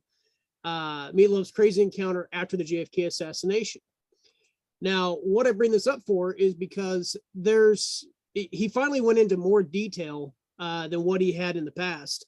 And I'll give you a quick backstory. He was 14 at the time. He, everybody was able to, get signed, excuses to get out of school if they wanted to go and see, President Kennedy while he was in town. So him and two of his buddies that were on the football team together, they went to Love Field. Well, one of his friends, his dad worked at Love Field. So he told them where his, where the motorcade would be coming out of, where JFK was at. And his friend went up and shook hands with JFK at the fence line. Meatloaf was a little more, shy about it and just kind of stood there and watched what took place. Well, then they leave and they go to a bowling alley. The name escapes me at the moment, but it's a bowling alley down there in Dallas, and they hear that, President Kennedy's been shot. So they go out and they start, talking about it, and people are like, you guys shouldn't be talking about that. It really had happened at that point, and they were on their way to, figure, well, if he got shot, they figured the closest hospital would have been taking him to Parkland. So they're on Stemmons Freeway, and they get flagged over by Secret Service. Secret Service agent jumps in the car. Meatloaf's the one driving the vehicle, and takes them straight to Parkland Hospital. Well, when they get there, the Secret Service agent gets out and tells them, not to move. And they're basically right across from the limousine. They get out eventually, and they walk up and they look at, the motorcade, or at the limousine with the roses and the blood. And then they're actually, all three of them are standing there while they're being interviewed. I haven't really had the time to go back and look at my, footage, but I've got, hours upon hours of footage. And I know the scene they're talking about, it's one of his friends speaking to a senator or a congressman from, I believe it's Indiana or Illinois. I know it was one of the I states. And you can see Meatloaf standing there. Well, the other funny part about this is what I got a hold of Gary Shaw about was his dad was a Dallas Police Department officer. And we've been looking for, and I have a photograph of him, but trying to figure out, was he on the force in 1963? Said Meatloaf says his dad was friends with Jack Ruby. Well, hell, if he was Dallas Police, there's a lot of PD that was friends with Jack Ruby. But I'm not saying there's any alternative motive that, he was in on it or anything. But I know that, Meatloaf came out and stated the fact that it wasn't Lee Harvey Oswald that killed the president, and he wasn't going to say any more on it because he'd been threatened, probably because of his dad. But, it's one of those obscure stories that, I'm going to write a little blog post up on it. But if anybody hasn't watched the video or heard the story about it, take the 15 minutes, take a quick break and watch it.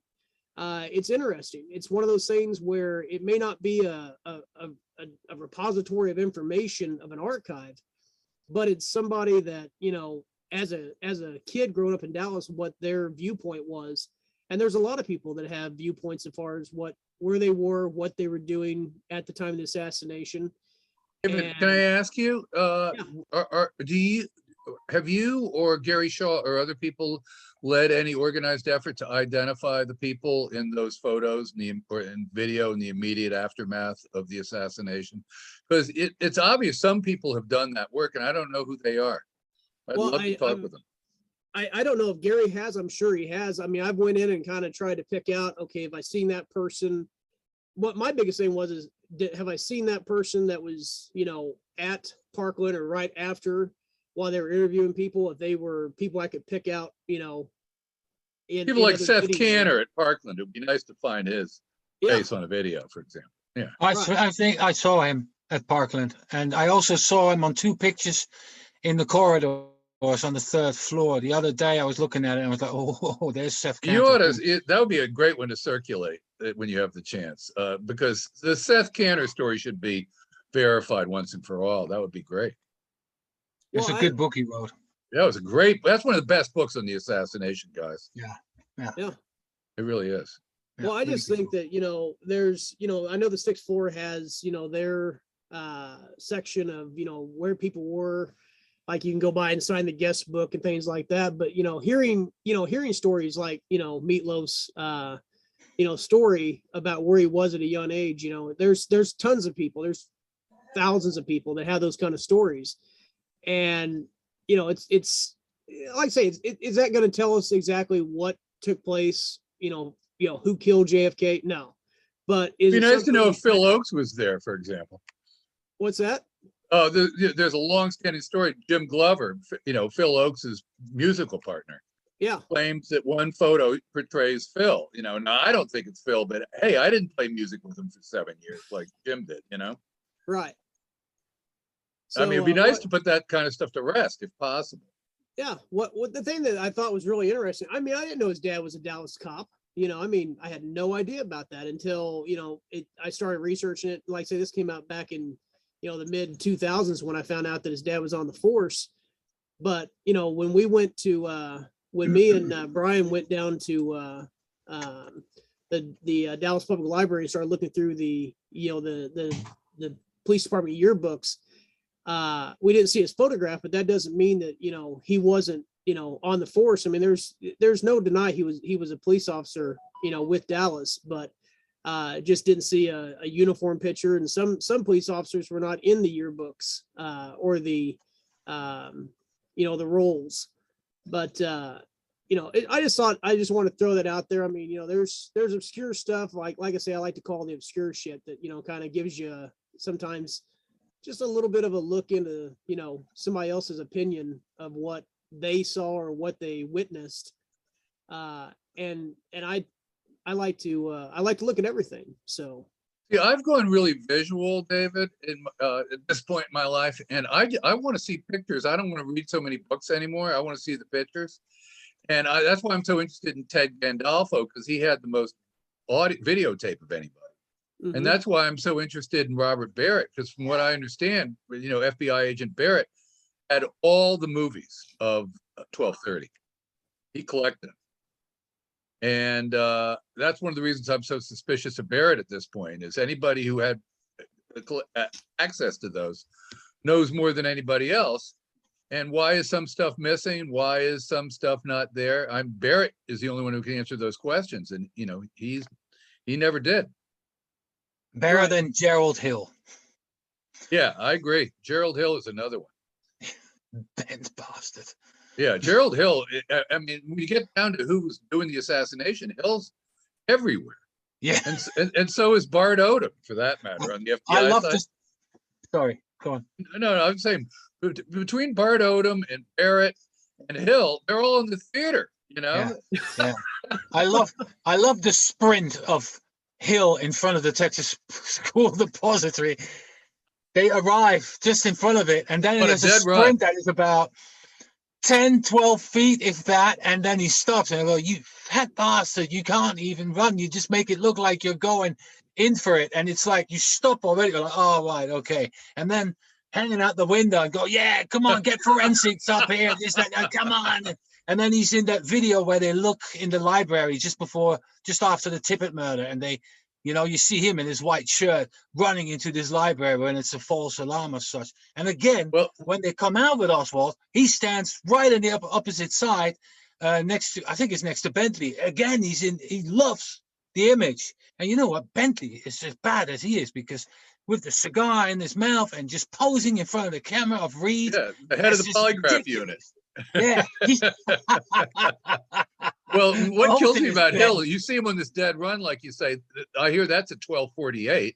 And then according to William Allen, the photographer, he's up in the 6th floor shouting at 12:55.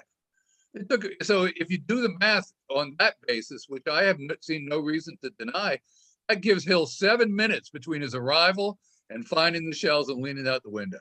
Yeah. And nobody covers that.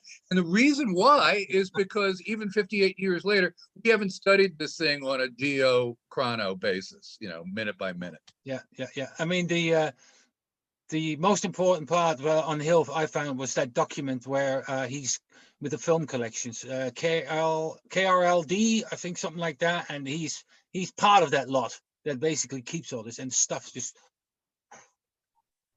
What's KRLD doing? Is this on the Ruby shooting? Was it a predecessor for CBS or something like that, or an affiliate of CBS? And Hill, after Hill left the Dallas Police, and he worked for either that company or something related to it. And there was something, I'll have to look it up. I'll do that in a minute, but it was just like, oh, typical. You're in it as well. You know Hill's background. He worked for the amusement section for the newspaper. He covered the theater and all that stuff. And then he moved into being a police reporter, and he went so far as to working inside the cell block. He had his desk inside the cell block. He was that tightly tied with the cops. And finally, he joined the cops shortly before the assassination. And a month before the assassination, he joined Westbrook's little outfit. So, I mean, he's just a complete knave. Hey guys, let me throw this out real quick, and I read it somewhere, but I'm not really sure. This is Casey. I think I read somewhere. Well, you guys are talking about the time period when Hill runs up into the Texas School Book Depository building. I'm pretty sure it was Hill, but if I'm wrong, somebody Yes. correct me. Where he sprained his ankle and he couldn't walk for a little bit. But to me, when I'm watching him run and walk, it looks like he's doing pretty good. Hell, he'd have done pretty good in the football game the other night for LA. I heard the guys who sprained their ankle were Bentley and Casey Owens, and they were spraining their ankle running down from the balcony in the theater. In the theater. Okay, that was it then. Yeah. No, Hill, I think, got out unscathed. But Hill was also up in the balcony with Bentley and those guys. And I believe that's where the operation fell apart, because they were trying to kill Oswald, but he wasn't in the balcony like they thought. Well, do you guys think that they were trying to kill him in the Texas School Book Depository building too? Absolutely, I do. Yeah. Now, who do you think was supposed to do that? I think Bentley and Hill and that crowd were the ones trying to do the head. I don't know which one of them, but about 10 of them came busting through the back door like cowboys, and they ran into all those kids, and then they realized that they'd been gotten the wrong tip, because that woman Julia had told them she thought he was in the balcony, and that was their belief system. And, and he wasn't there. I wonder if that explains why the police started from the first floor up in their floor by floor investigation to give the other guys time to get to Oswald. It's entirely probable, I think. If you think the people who ran it, like Lumpkin, were as crooked as I do, I think they were trying to buy time. Yeah, because I mean, if your tip is he's on the 5th or 6th floor, you would think everyone would go right up to that floor first. But they weren't. Yeah. First floor up. You'd at least have a team go up there, and not give the bad guys time to make their escape. Yeah, that's just crazy. I just posted the Gerald Hill document in the chat box. It is KRLD, so have a look at that. I think, the secret to this case in terms of investigation is nobody ever looked at it until we came along with the notion of the cops being the criminals. They always looked at it from the other end of the spyglass. And when you start looking at the cops as the criminals, you come to very different conclusions. But you've got to be independent investigators to do that. You can't be government people. No, that's true. I agree. So our work is still in front of us, as far as I'm concerned. I mean, that's what I would like to do as a geochrono. I've done it to some degree, but not to the degree it needs to be done. That's when I realized I need video. Well, I think what comes down to it, Bill, was back in '63, well, I wasn't alive at that time, but I think the consensus was, police officers, FBI, CIA, the government, they're actually there to help protect us. They're not the bad guys. They're not the ones that are doing the bad shit. They're the ones that are, supposed to be, truth, justice, the American way. Well, that's not exactly the way it was. No, they And- got infiltrated, just like most organizations get it. Yeah, that day, I mean, we've heard the term, we lost our innocence that day on November the 22nd. Well, yeah, because we were so damn naive about, the protection about, police departments and things of that nature. I'm not saying that all police departments are bad. I'm not saying all course not. police officers are bad. I'm just Of saying, course not. you have some dark players, so. There will Here's be- another document that is from Jack Ruby and Gerald Hill. That Gerald Hill was bragging about dating a stripper, so it'd be an interesting read. So I added that to it. Hey, Bill, sorry to interrupt, but I just downloaded the files from the new release, and again, they're not searchable. So this is something that I guess Rex and Mary Farrell are gonna have to deal with in reposting, those files. They're not searchable again. Yeah, like no, they Rex did before. makes them searchable. He gets them, takes a Right, few weeks to right, make them searchable. Right, you have to Yeah. process them, of course, but you would have thought that they would have done it, in the dump, but they didn't, like they did before. and Yeah. before. And when they do these dumps, they don't refer us back to the earlier documents to compare the differences. I mean, it's a complete waste of time the way they do that shit. I'm curious to find out after, they get through the full digitization, of the entire collection. If they get it done in 20 months, is it going to be searchable? Is it going to be the No, it opportunity won't. to, It won't. Takes too much No, time. I don't think so either, but I think that, by getting the full collection digitized, I mean, that's a great step in the right direction, but Yeah, Well, then that's some the people OCR, like they have to Rex can clean it OCR. up. yeah, exactly. Well, and that's the role of Rex could, I think is going to give them some good advice and hopefully, they have 4 archivists dedicated to this project. Bill, did we know what the budget is? No, they never told us the dollars. But I think they're obviously plumping for a big budget if they want to get it done in 20 months. Yeah, like to apply OCR technology to the documents so you can find them and so it recognizes it. It's very time consuming. It needs to be done page by page, so it just doubles your workload. It would be And nice. that's why the Black Vault did it, for instance. They did that. Yeah. They downloaded the documents and then they the OCR technology to it as such, and therefore they became more searchable. But I find Google Drive handy because Google makes the documents searchable. The ones that I uploaded from Malcolm, they have been OCR'd as such. When I found that out, I was like, well, forget about it. I'm not spending time on that because that would just double my workload as such. So, and then I found that slowly it just gets bigger and bigger and bigger. And then it starts to look through everything that's related, whether it's a book or a document or an article as such, it all just gets found. If I just do Gerald Hill, like I've done now, I just find the bits and boom, there you go. And so I thought, nah, the only thing is that you have to look in the document. Now, most documents are 2, 3, 4 pages, so it's all doable. You're in stuck when it's 300 pages. Then you should actually run it through Adobe Acrobat. Then you can do that. If you have Adobe Acrobat, there's other software as well. You just OCR it, and there's some of these apps that don't charge a thing. But it's the time constraint that it wastes time having to do all that. So Yeah, that's Yeah. what it is. I and mean, that's I what did they all this. want, and it's by design, obviously. Yes. Well, I've done 150,000 odd pages. I spent almost 3 years on it.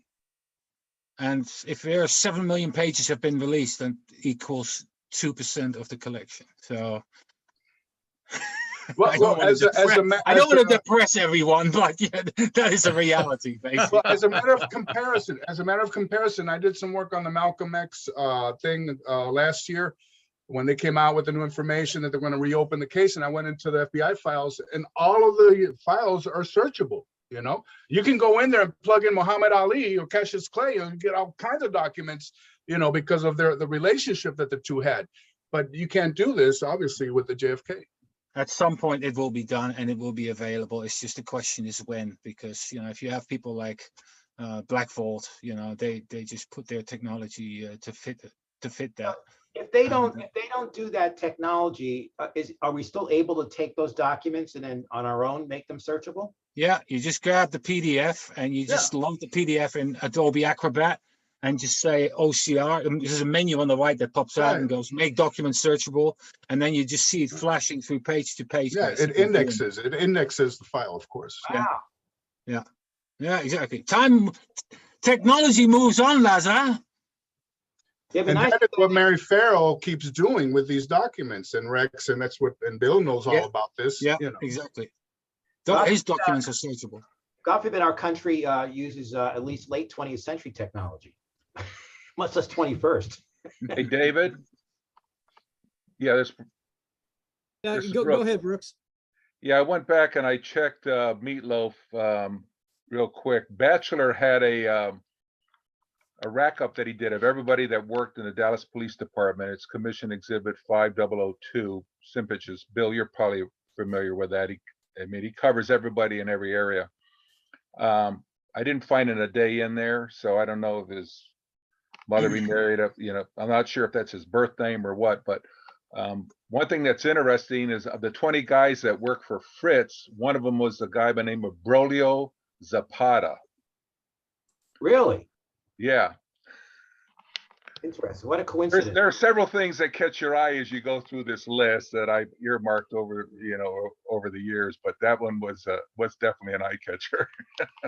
Well, yeah, and I mean this is a picture of his dad. Mr. Aday. I can't remember exactly what his name was at the moment. It was Orvis Aday, Orvis Wesley Aday. That was his name. Okay. And well, the new guys, you know, the additions, recent additions are at the very end of the report, and Roscoe White is there on the last page. So, but I didn't see him in there. But right. Well, like I say, that's the thing. I mean, I've been talking to Gary about it. You know, I like to say I know he was a cop. I just don't know. I mean, I know his mom died before his dad did. Then his dad died in '74, I believe is what the timeline is on that. But he died as I think he was a vacuum repair guy, had his own business at the time of his death. So, you know, PD was, you know, sometime probably, you know, 50s, 60s. But by the time of '74 happened, you know, he was in the ground. So, you know, it's one of those things where, you know, I don't have the whole chronological. I'd love to know if he was, you know, on the force prior to.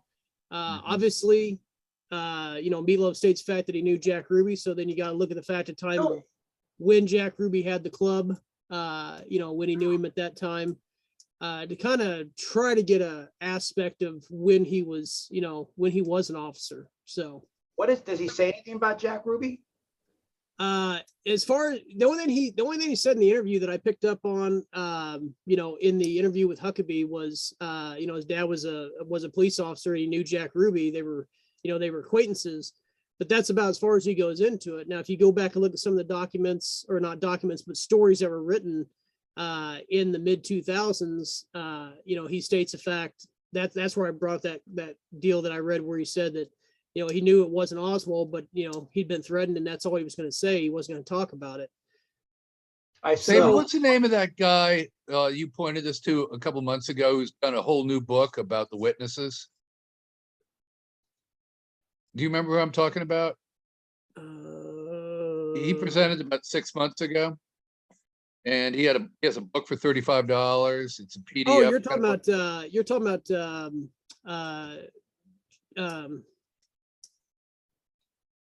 yeah, you're talking about the gentleman that made the maps. Yes.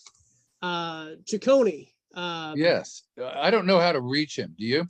Yeah, as a matter of fact, if you let's see, if you go on to, I think, give me just a quick sec. We could just drop a text with his name, and that'd be great. I think his stuff's invaluable. I really think, I would really recommend a lot of us get his stuff. Or, figure out a way to post some of his stuff. Yeah, Craig Ciccone, that's who you're talking about. Yeah. And let's see here. Madonna's brother. He's shares the same last name. Okay, hold on. Yeah, if you click on if you go to the Project JFK website and click on the more affiliated websites. Okay. This is craigciccone.wordpress.com, all bunch of other, the easiest way to find him is click on Craig Ciccone on the Project JFK website, but the master list of witnesses Yeah. to the assassination, that book is there. David, is that your girlfriend? No, hell, I wish. No, let me see here. If they're, let's see, about maybe this. It's just a little hard to get his book. I remember I asked you once before, and you did try to help me, and I never was able to make the hookup. Well, I tell you what, Bill, I will get a hold of. I've got Craig's number. Oh, that would be great. I will Just get help- that to you, or call him up and tell him to give you a call. But I know that he did tell us that he was having some issues. He was having issues. Yeah. With a technical person, that he was having issues with getting up. I'm trying to figure out, if nothing else, maybe that's why I put him on our website to get people to his site. But if he's having some issues, I'm going to see what I can do to, Dave, he was doing an upgrade, wasn't he? Yeah. I Yeah, remember he was and- going to do an upgrade. And I looked at the fact of going, maybe there was a way that we could maybe even put him in, because I know that, we're looking at, I've been talking to Brian about changing our website a little bit to where we get an e-commerce part instead of where mostly I do it through email. They want, something that we have for sale, then they email me direct, and then, I can do the billing through PayPal and all, but it's easier to do it if you can order directly from the site. And I get that. It's just when you become an e-commerce site, the price of your website goes up substantially. Oh, goodness. Yeah, Yeah, I you mean, have to compared to have what a we do if we certificate go- and all that. Yeah. Yeah,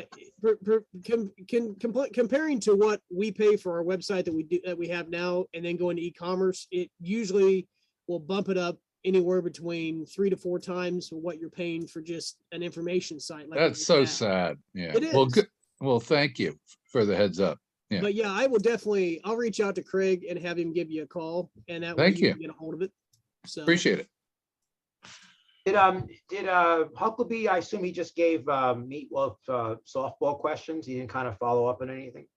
Well, I mean, it was basically kind of what was nice about it is it was an interview where he did a lot of interruptions. He basically just kind of let Meatloaf tell a story, Now, one of the people that he talks about, his best friend, I looked up, I did the research and looked up the name, and the only person I could find, and he is down in around Dallas, Texas area. He Wow. runs a printing service. So I'm going to reach out to him and just say, hey, I'm a researcher, Project JFK. I saw the interview with Meatloaf on Huckabee, and I've been following it for the last 15, 20 years. You were there, providing this is the same person, and it could be a junior, I don't know.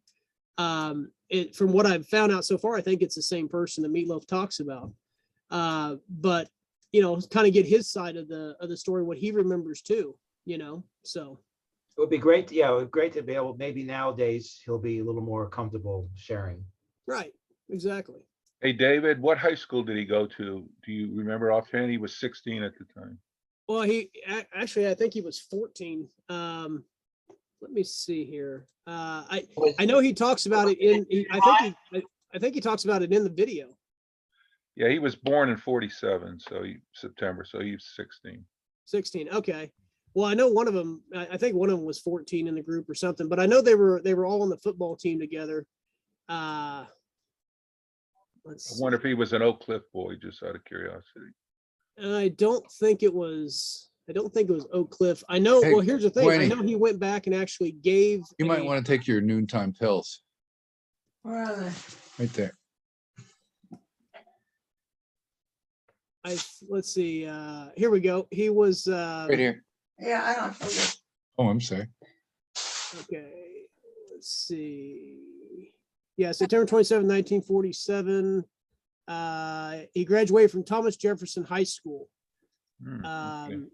And I know that I think it was a couple years ago, or maybe it was just this past year, but he actually went back to, his high school and spoke there. And then he attended college at Lubbock Christian College and then transferred to North Texas State University.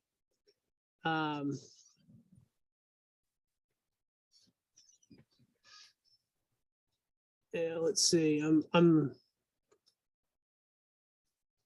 Interesting guy, but yeah, definitely. Well,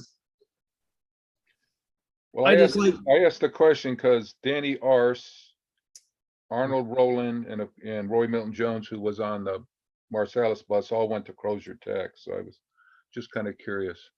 Okay. Joe Molina did that as well. Went to Croatia. Correct. In the end, it's a small world, that whole Dallas thing, if you just look at the education part of it.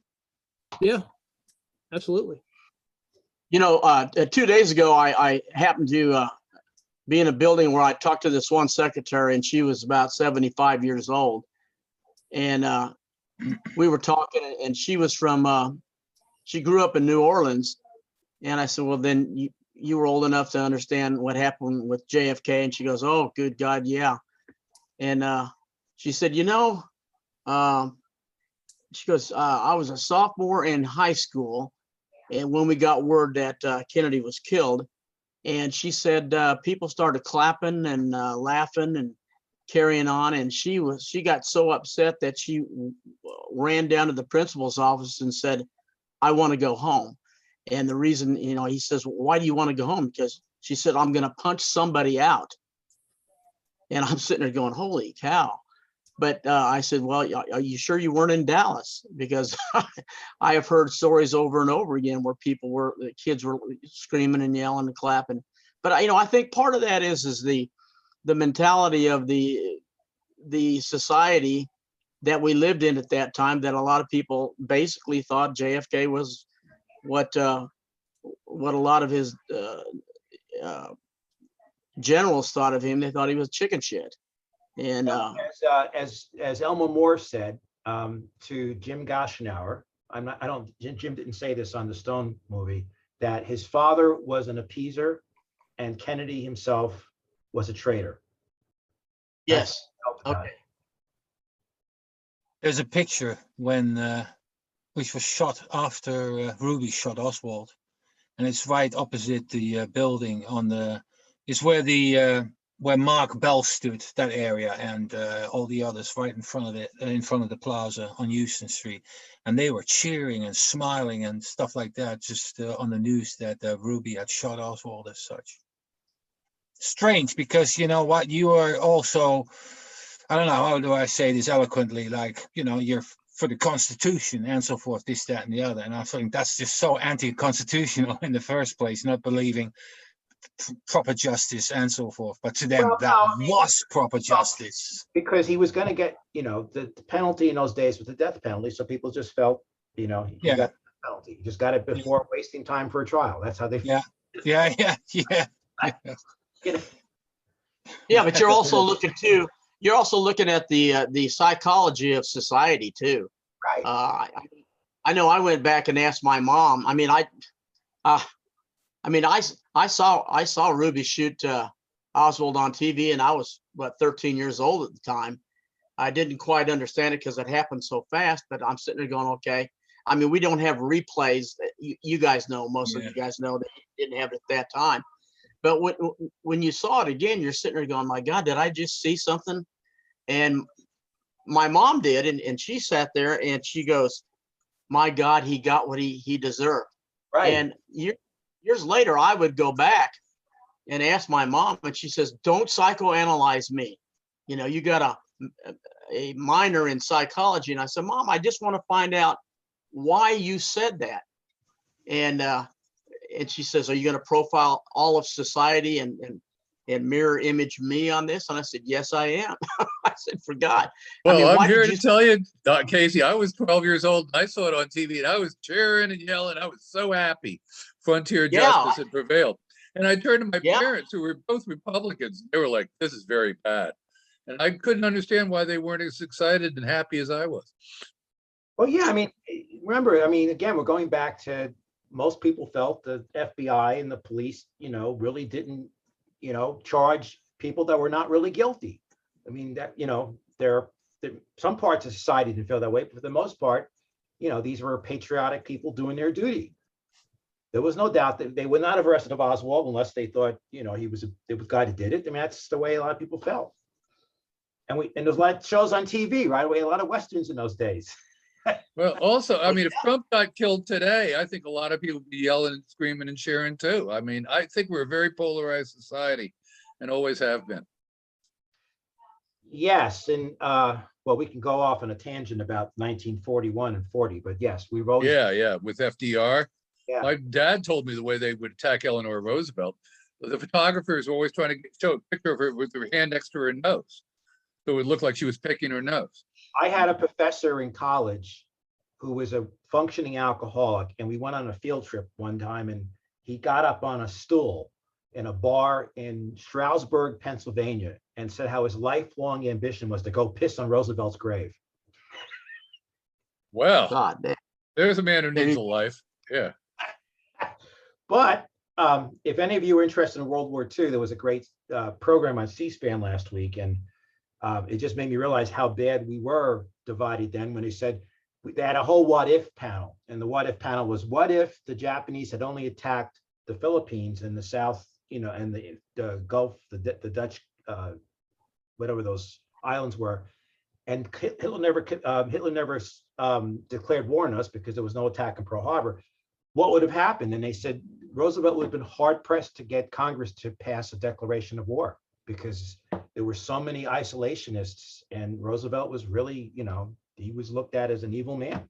You know what it was called? It was called the cash and carry system for the Brits as well. Basically, the British needed arms. Yeah, So they said, you can get the arms, but you come and collect them and you buzz off. And that's that. That's basically it. That's what it was called, cash and carry. Program. Yeah, we called it lend and lease. Yeah. All right. Yeah, that's interesting. And that was, of course, very dangerous for the English to take their ships across the Atlantic, go to the States with the risk of the Nazi U-boat. And so they basically had twice the risk, basically, first to go there and then coming back loaded up with guns and getting attacked by the Germans again. Or the Americans. We've got plenty of fascists here in America. I mean, Dulles was an operating fascist. So was Angleton. I mean, these people were classic fascists. And, they're all through our government as well. I mean, Trump is a classic fascist. We gave you a lot of ships too, Bart. We got a lot of destroyers from World War I. The Fletcher and those guys we sent. Not me, because I'd still have them in action if I did get them. And by the way, one more thing.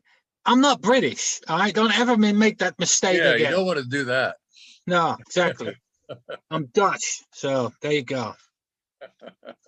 The genie's out the bottle now, Lazar. But how long you been living in England? 28 years. So you're English now.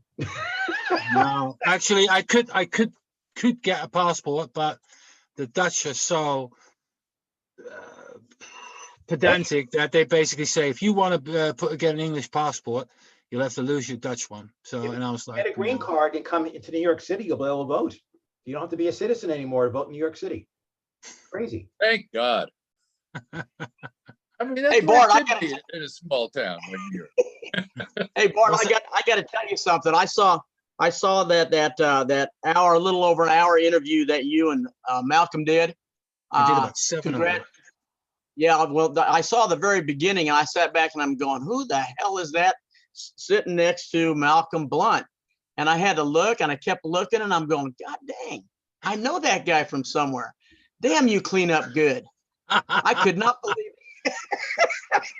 So I want to just say, do we have to get a camera in front of you all the time? But I'm telling you what, you did a hell of a job on that. Oh, thank you. I mean, but the thing is that Malcolm and I decided, well, I decided, and Malcolm was most happy with it. I said, I'm just going to do loose talks. I said, I'm not going to come in with like, what about such and such and this and what happened on this event and blah, blah, blah.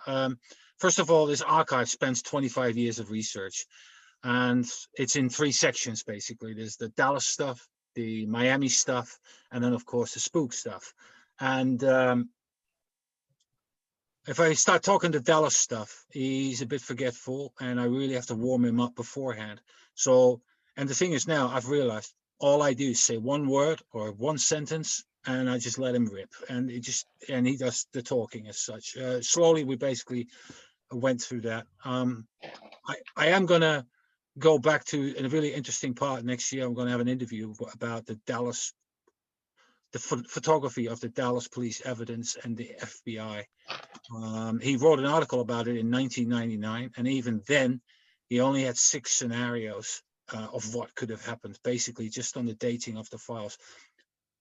Los Federales have made an absolute stinking pile of mess regarding the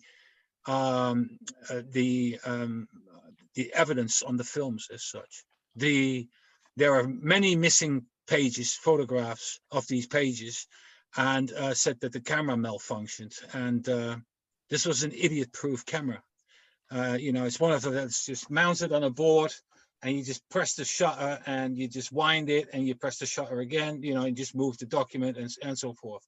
And the stupidest thing is that, by the looks of it, from what I've seen so far, is that it just happens in the middle of the film. It just doesn't happen at the end or at the beginning of what or not. So there's absolutely no logical reason for that camera to basically to get buggered and then basically just continue with what it was doing as such. And then all of a sudden the pictures are on there. So most probably they basically got rid of or wanted to deep six evidence that was uncomfortable to explain as such. Let me keep it light. But yeah, there's going to be maybe the interviews I did now was for the archive just to release and slowly warm up, and I did it from July till early November. And it's a good laugh because when I go to Malcolm, I stay there for about, I don't know, 6, 7, 8 hours. So we just kill time and just say, you know what, let's do another interview. We'll just chat, because normally we just talk backwards, forwards, left, right, whatever direction it takes us. And that's too wishy-washy and just too much all over the place. So we just try and look at one subject. And, I didn't know he had talked to Robert Gambling, for instance. And he speaks about that in the last What's his interview. Miami stuff, Bart? What has he got on Miami? Cuba, just Cuba. Not Cuba. the mob, not the No, anti-Castro activists. Does he do the anti-Castro activists much? Some of he's done. There's bits on the CRC and there's bits on. You just go to the archive, the link that I gave you, and just go to Cuba, and and I found out at some point that 98% is already at NARA. I think Rex Bradford has got an absolute wicked collection when it comes to anti-Castro bits. So that is just the bit where. So a lot of times I didn't have to scan. I had whole entire folders that were like 1.5 inches thick, and it was like, and I just checked all the riffs, and it was all online already. So I was like, I forget that. I don't have to scan that in. But that was definitely, that subject is best covered by Rex Bradford's website. All right, well, good to know. But I'd like to see the little bits that he's got that Rex does not. That would be good. Yeah, there's quite a fair amount of stuff that I threw in it. And I thought the spook documents regarding assassination plans and so forth, they were quite an interesting read, Good. So yeah, there's a fair amount. This archive, I haven't been really going through it for the last month, and I feel liberated. But so basically, I'm not kidding, man. When I believe you you. scan documents in every hour of the day, like 12 hours a day for 6 or 7 days a week, then just not having to do it. Although I know I've got 7 bags about an hour's drive away, waiting to be done. But when they're in my house, I'm like, yeah, let's get it over and done with. But now, out of sight, out of mind. So that's what they say in Britain. It's like brilliant. So I'm like, forget about it. So don't touch it until Feb or March. I want to finish my papers first. they deserve to be released after all that time. So, and then I've got a bunch of Harry Livingston stuff as well still to be done. I'm looking forward to seeing that Harry Livingstone stuff. He Yes, was a yes. great researcher. It's fantastic. I mean, he's a bit of a conspiracy nut, but at the same time, I've never seen anyone being so tenacious and driven when he made phone calls. So I've got a ton of audio. He called every one of the doctors and the nurses in Parkland and in Bethesda. Well, that'll be the movie that needs to be made, because I don't think we're ever going to see that other movie. I But saw no- it once. It's one of the best movies I've ever seen on the case, and they deep sixed it. But you know what? Yeah, back in the 90s, from what I've read, you've got these guys like Lifton, Groden, Livingston, who were in competition that just wasn't healthy at all anymore. It was just really deeply divisive. And then when Groden and Livingston were going to do a movie together, and then Groden went to Oliver Stone and helped him on the movie, that whole plan of doing those two doing the movie together got deep sixed. And a serious amount of paranoia came between the correspondents, and especially I've got to give it that Livingston was quite paranoid, but on the other hand, rightly so, from what I've all read from his personal correspondence as such. I've got 10 bags in the attic that some of it I've scanned, some of it I haven't, and I've said this before, I'm trying to do a project medical related, hopefully next year at some point, but it will be later in that year. And I've got wicked sketches, absolutely amazing sketches of the wounds, and you know, like a skull, and then basically plastered over drawn in, but you see that it's sandwiched with JFK's head to basically point to the impacts and the holes and stuff like that. Do you study Tink Thompson's analysis part? Do you think Tink got it right in his new book? I haven't read the book, but from the documentary that I saw, I thought some of the stuff was really, really good. And you know, you combine that with, say, Bill Newman's evidence and witness statements that quick after the event as such, then you go, yeah, of course there was somebody. Well, you see the two blood spatter lines that. Oh yeah, those. I thought that was really neatly done. 328. I think that's the best evidence there is. Yeah, that's really neatly laid out. It's really simple and to look at, and yes, I mean, about the actual position, I think he's more right than what they think about Badge. Man, my God, what a bunch of fakery! It was so bad. Yeah, but I think he's right about the position. Kurt Marcus did the same thing. He pointed also to that same person on that position near that tree. Kurt Marcus basically made the best copies of the Mormon photo as such. And I think Robin Unger has a really good, I think that's a copy of the drum roll scan that Thompson has. Thompson made a drum roll scan of the particular Polaroid that it's about 3,000, 4,000 pixels wide. So just go to jfkassassination.gallery.com. And Just a the movie quick on question. Tink really knocked it out of the park. I think one buddy of mine said it was like sneaking one past the goalie. I think if that Thompson biography gets widely circulated, more people are going to understand this case better than most researchers do. I think it's I got a quick question about I haven't seen Tink's new film yet, but the shot to the head, where does it impact the skull? Oh, well, there's two head shots. I mean the one from the front. I'm sorry, the frontal shot that hits the skull. Oh, right above the right ear on a tangential angle. Okay. He thinks it's from the grassy knoll. Okay. What about the hole above the right eye? Is that an exit then? Is what he proposes? No, Well, I don't think so. He thinks that's part of the shatter from the ear injury. Bill Newman said that he was hitting the temple as such, and so did Malcolm Kidoff. So it's roughly around here. Yeah. Although I'm in mirror, this is my right. Yeah. So that right there, and that you know, that in combination with the photographs and stuff like that, yeah, it's It's a very good thing. What I really liked was the picture he had of the, what was that tower, and what's his name? What's the guy's name who died in the? Lee Bowers? Yeah, Lee So Power, Lee- yeah.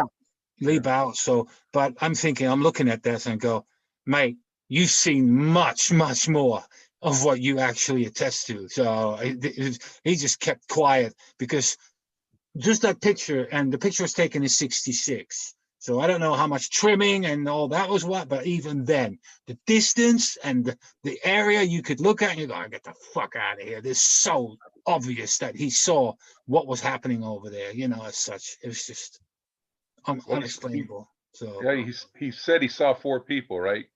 2 over by the fence line that ran along Elm, and then 2 over by the entrance to the parking area, and those guys were in uniform. So he accounts for 4 people back there.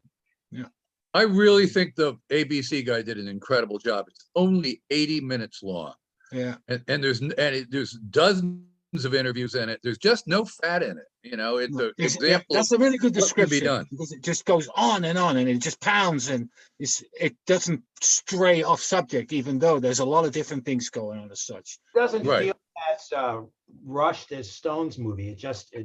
It just seems to go. It's like Tink's personality just kind of lays it out, and it feels like you're not being rushed.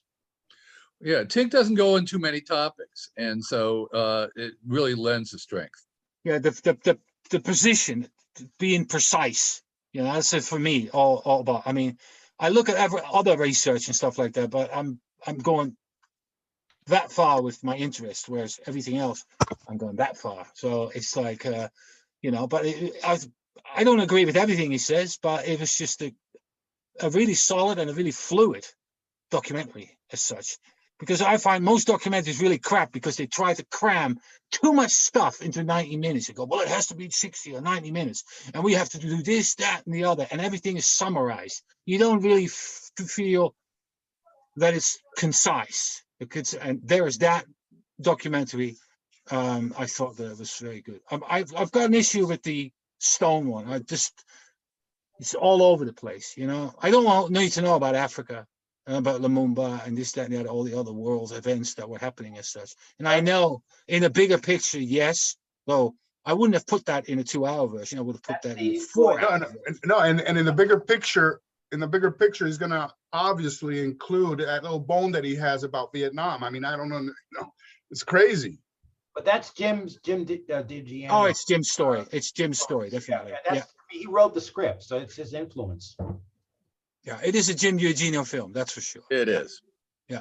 I mean, I thought Jim did a good job, despite my various disagreements with him. I think he did a fine job boiling it down in 2 months. I thought it was really smart to do the evidence first and really just hit you upside the head over and over again with photos and stills. And then, the last 40 minutes, get into the why part. He had 2 different narrators, which helps to. Yeah.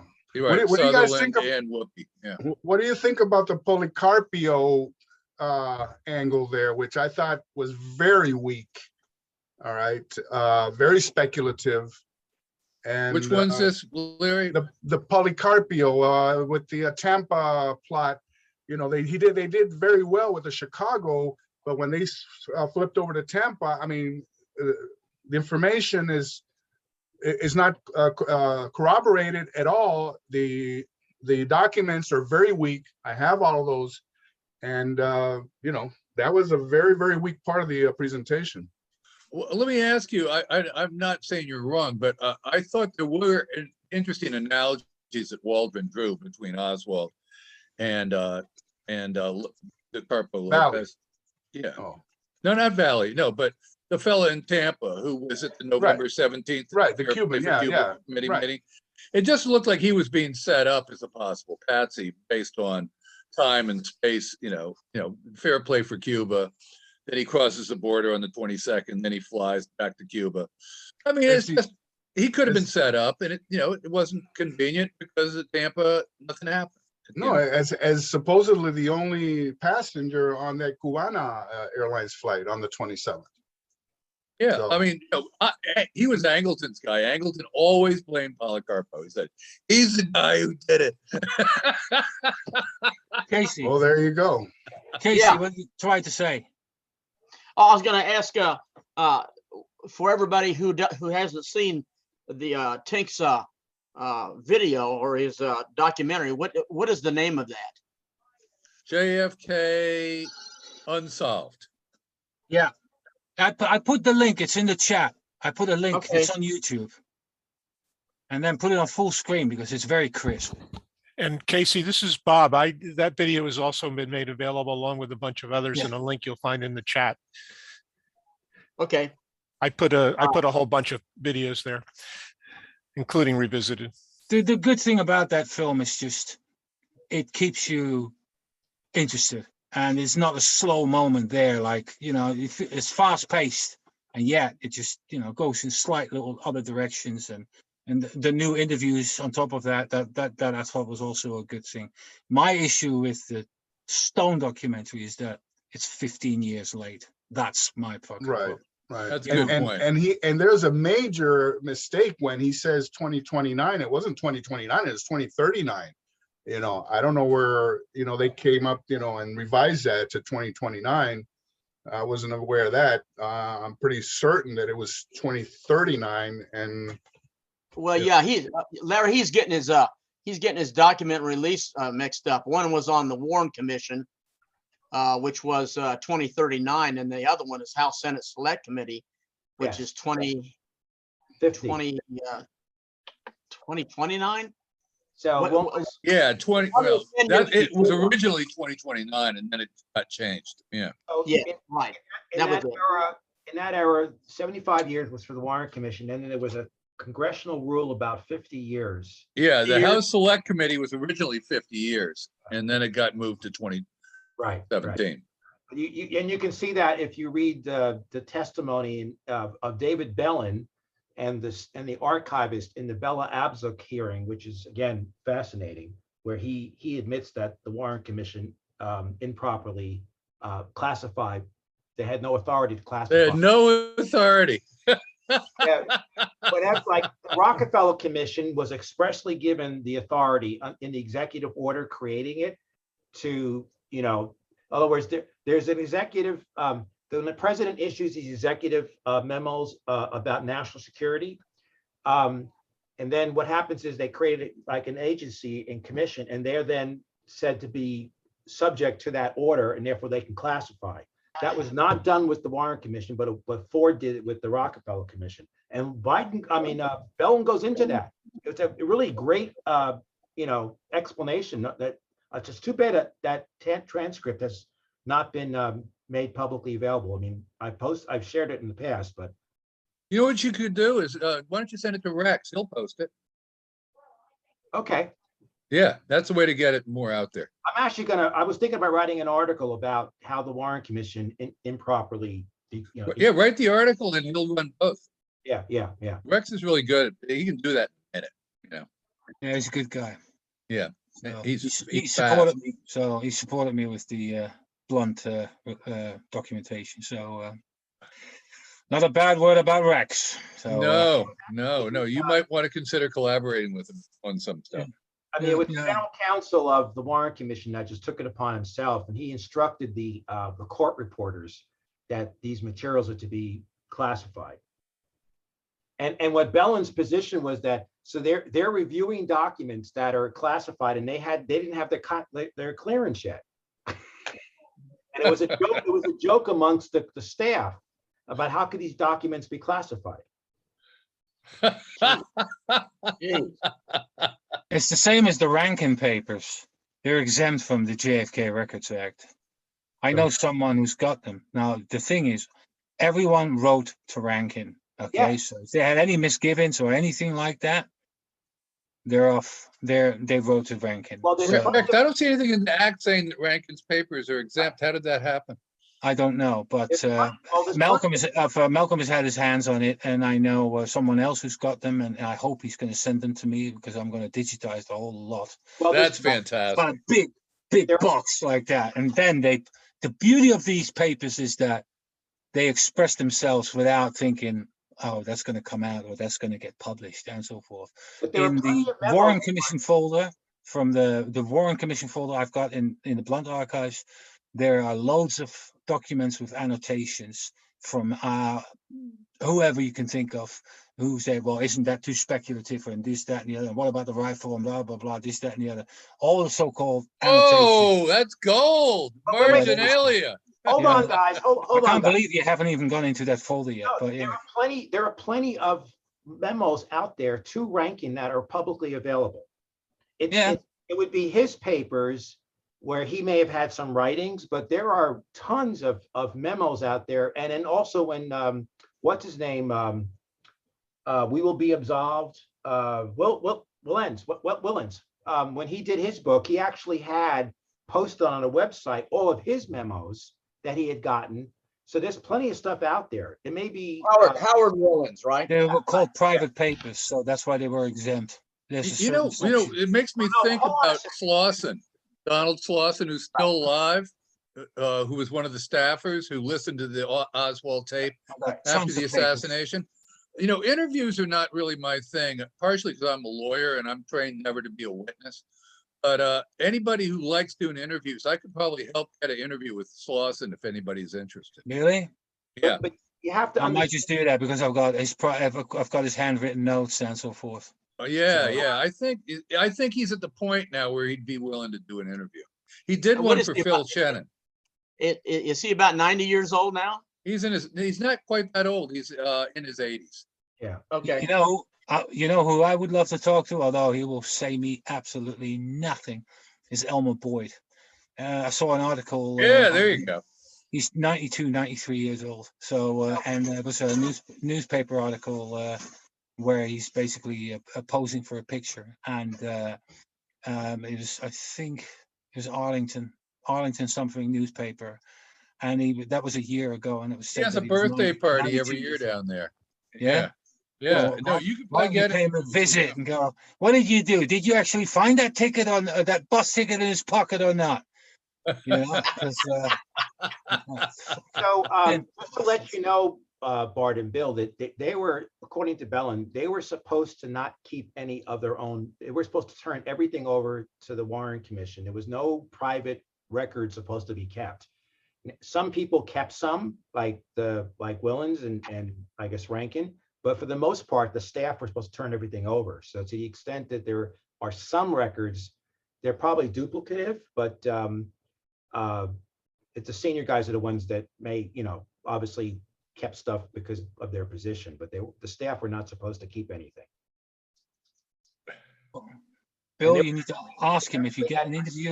You need to ask him whether he still has papers left, because Malcolm finds it really strange that certain people's papers weren't part of the collection as such. So.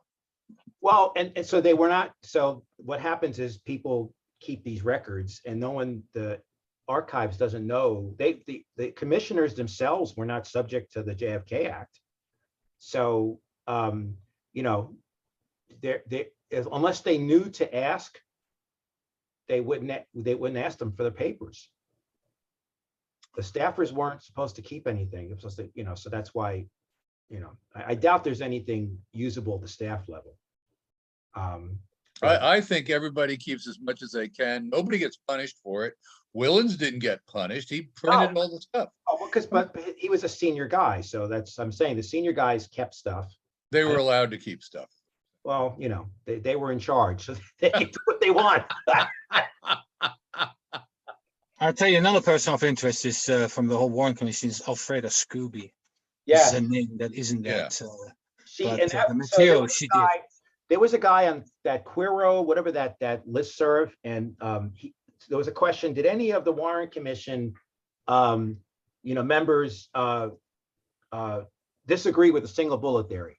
And I wrote, yeah, Russell, Cooper, and Boggs. And then they said, well, Russell was a racist, and I said, well, the fact he's a racist has nothing to do with his opinions about the Warren Commission. Well, he was only there. He only attended 12% of the meetings. I said, yeah, but Alfreda Scobie was there, and she kept them informed, and she wrote some really good memos, and she wrote a great article in '65. Apparently, I think when the ARB went to talk to her, she was at that point, wasn't, she was old and didn't remember too much. And I'd love to see an interview happening with Betsy Wolfe. You know, that would be so awesome to read. That I would mean, probably be pretty easy, I would think. no, no, no, no. She don't want to talk about it. So, and Malcolm says, but Malcolm has a really impressive collection of Betsy Wolfe documentation. He's in love Well, with her handwriting. Why do so you think Betsy's so important? I've read a lot of her stuff, but why do you think she's she important? did everything on the agency for the HSCA, and she wrote all those reports that were all classified, and they all started coming out, and Malcolm got his hands on it. But Malcolm is also a bit in love with her handwriting because it's really beautiful. It's a very nice curly handwriting in these. You recognize it immediately once you start looking at all these documents, and then all of a sudden, Betsy Wolfe, just one of a kind. You just pick it out and go, yeah, that's Betsy Wolfe. You don't even have to put her name on it as such. But besides the good handwriting, what about her analysis is so good?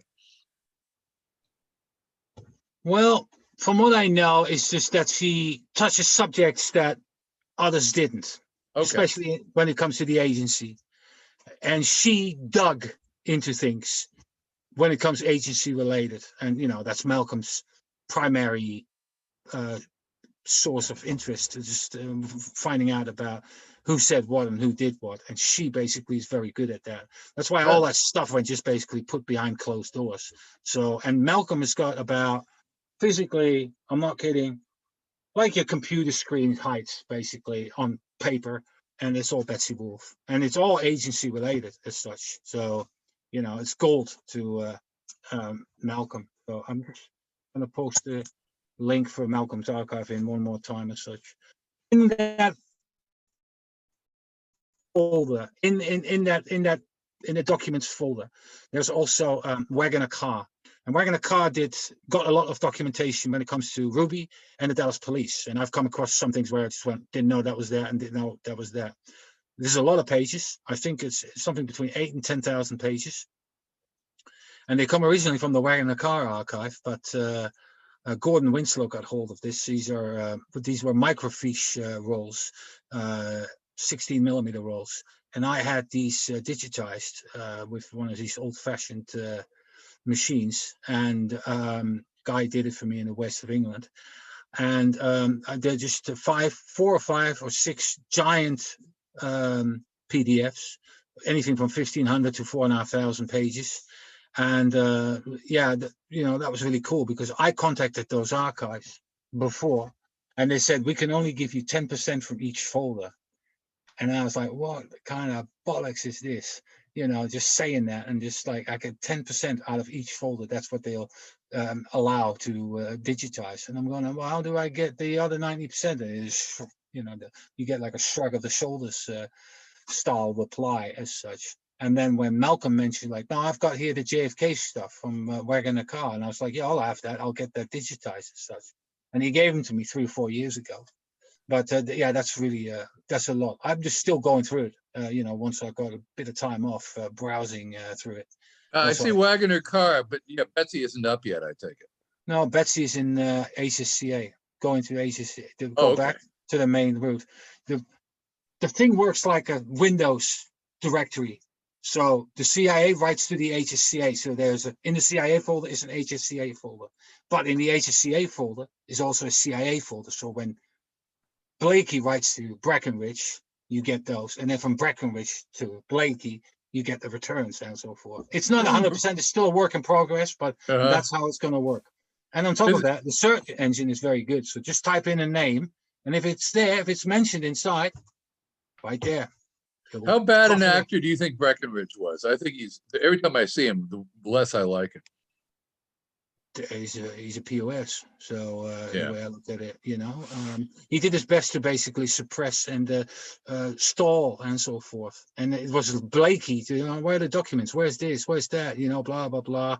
And then he comes back, well, we have to get the vetted, get it through this, do that. So this person needs to be decided and so forth. And, it's just cat and mouse game between 2 people, 2 heavyweights during the HSCA and so forth. You've got the same thing with Helms and the and the Warren Commission. I think it is Rankin. Yeah, it's Rankin and Helms who talk to each other as such. There's a whole lot of things, but that needs to be fine-tuned as such. I just started doing that whole thing in the course of this year when I was already 2 years in, so certain things need to be sorted out. But the good thing is the OCR works, and that doesn't differentiate with any of that. So anything, if just when I put Gerald Hill in, I get all kinds of stuff basically from You know different that folders. Kent Pollock was Sam Halpern, don't you? Yeah. Yeah. Wanted to make Yeah. sure. Yeah, That's a great little item, that Kent Pollock. I'm looking at it. yeah, some of the stuff is absolutely great. I mean, but it doesn't matter what the beauty of that archive is. It's like Weisberg's archive. It doesn't differentiate. It doesn't specify, oh, I'm only doing the medical stuff or only doing the CIA stuff. It's got loads and lots of stuff. So the beauty of I'll tell you, but I can't show you. But with the medical stuff, for instance, well, Livingston had all these folders basically aimed per person, and that he spoke to. If there's 2 people involved in that particular document or whatever it was, book chapter, he would make 2 copies. So one in each person that was mentioned as such. And Malcolm's system is I created a different system, which is basically like based on Weisberg's archive, because I thought that archive left the best impression on me of organizing things. I don't give a damn about riff numbers because it doesn't really say what it's about as such. Whereas if I take a name in and the name is electronically stored, then I get everything related to it, no matter where it is at and so forth. Take that search element out of it, so it's just the technology that basically picks up on that as such. It only doesn't work when the copy of the actual document is rubbish. And that happens in the off chance that it's a dirty document. That's what I call it basically, when the tone's making it too difficult for the words to come out as such. And then Malcolm goes like, yeah, that's how it was given to me. So, you know, and the other thing is that basically if you want to search, you can do that, but you can also just go, like if you were going through my documents folder on a Windows PC and look at all the subfolders as such. Because the good thing about that is that it gives you ideas of names. You go, oh yeah, I forgot about that, and this, that, and the other. And then you go, okay, let me put that name in so I can search. It's like a double-edged sword, and that seems to work pretty well as such. So I haven't heard anyone bitching, so that's the beauty of it all. So people do seem to get through it and get stuff they actually want. So, and that's a good thing. And yeah, and there's going to be more added, but not until March, April. Then I'll start again, do things. So. Yeah. All right. Well, we're almost at the 3-hour mark. Oh. Does anybody else have anything they'd like to add or talk about? This is our final meeting, our final show of the year. But we will be coming back strong and heavy in January with the Journey meeting and also another Spotlight Series presentation. But I know before we close, I want to thank everybody for all the hard work that you have done this year, what you are continuing to do, and being a supporter of what we do here at Project JFK CSI Dallas, and join us on our programs and conferences, monthly presentations, the Spotlight Series, and also joining in our Journey meetings, because we talk about a lot of great stuff here. Let's see. It's good to share all the information. I mean, you know, I get new leads and ideas and so forth, and that's important. You know, I mean, it's different. This differs from DPUK. There's much more hunting going on here, and this is, you know, of course, the States is a better hunting ground. I hope to come to the States the 22nd. Before, that's 2 memos before the one that they talk about in the JFK documentary. And that is purely for protection. But didn't Hoover write his before? Hoover wrote his before Katzenbach, right? He said that we have our man. No, Katzenbach said it at 4 o'clock. It's in my investigations paper, and Katzenbach basically talks about that if Oswald is the right guy, then we need to come out as quickly as possible. And that's just purely like damage prevention of the world screaming all of a sudden, go, we must attack. and give basically the Joint Chiefs of Staff the ammo they actually need as such. Well, They the just wanted point to is that kill we- that whole Russia idea off as quickly as possible. The point is And- that to bring this back to the current generation, that again, we always try to say, why should the current generation be interested in this topic? Because when we were kids, the Kennedy assassination would be equivalent to World War I, right? We viewed World War I as purely historical. That's what they view it. So unless we can bring some relevance to Well, their, history keeps repeating itself. So, that's the thing. We always fall in the same trap. it rhymes, it doesn't repeat itself. We have to show how this is rhyming, today. But Here, I'll give you something real quick. I come home from work the other day and I walk in. It's about 5:30 and I'm getting ready to watch the news, whichever flip of the coin of the news I'm going to watch. But all I see on there is a map of the geopolitical map of the United States, and I see the red states, and I see all the other states, and the red states are all southern states. And I look at this and I'm going, they must be talking about the Civil War. And I turn the damn thing up and I'm going, shit, they're talking about the idea of masking, the idea of where the viruses are going. And I'm sitting there going, holy cow, are we headed back to that now? But I mean, are we heading back to the idea of, at least in the United States, the states are going to reign supreme? And I know, Larry, you mentioned something about that at the very beginning, but the states remain supreme over the federal government, or does the federal, I mean, I know that's a separation of powers and stuff, but I'm sitting there going, whoa, I don't want to see this, because this looks like it could be a war coming up. But I don't think anybody in the United States would go to war because they're all chicken shit.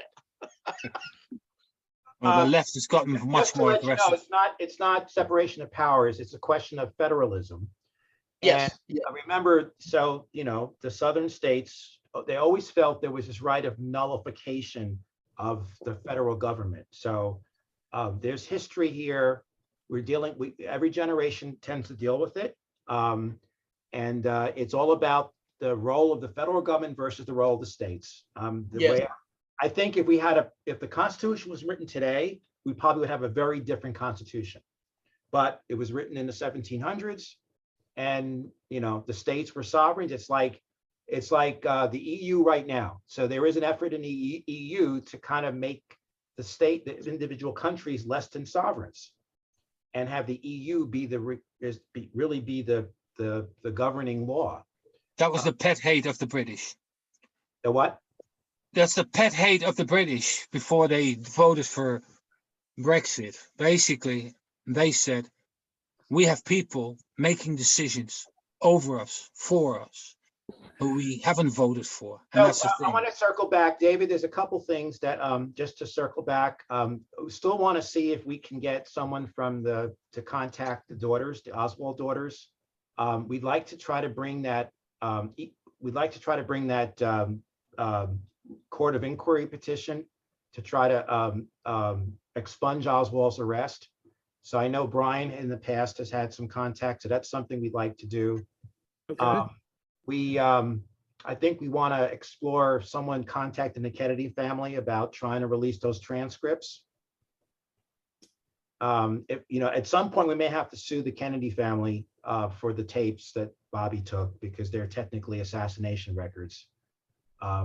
But those are kind of things that, and there may be some others that Bart has ideas about, but we need to kind of focus on some people that get some information.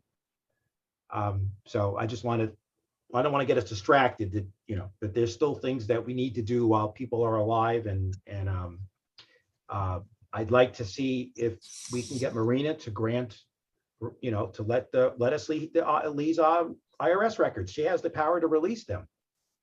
So 3 things, just maybe to noodle over. Yeah, absolutely. I mean, well, I think there's still definitely work to do. And what you just mentioned, we need to figure out who would be the best to, step up and take on those responsibilities. Whether it's, our group, or if it's, somebody that is in the audience, or will see this on the replay on YouTube.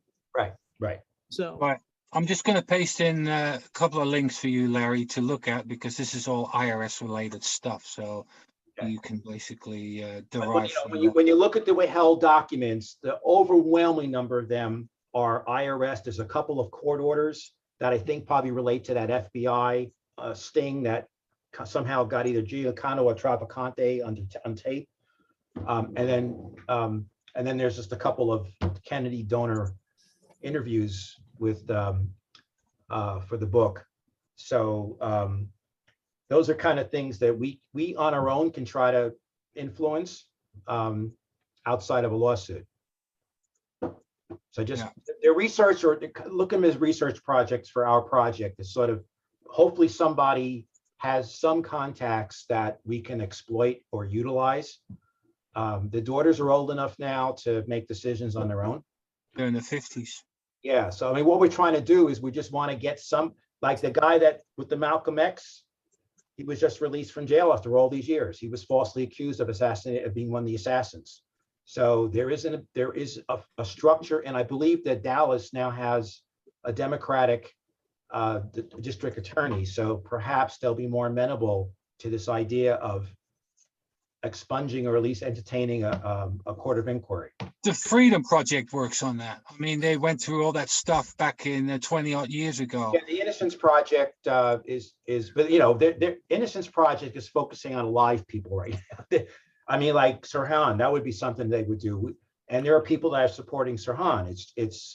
And obviously also we know how the Kennedy family is torn terribly about the Sirhan business.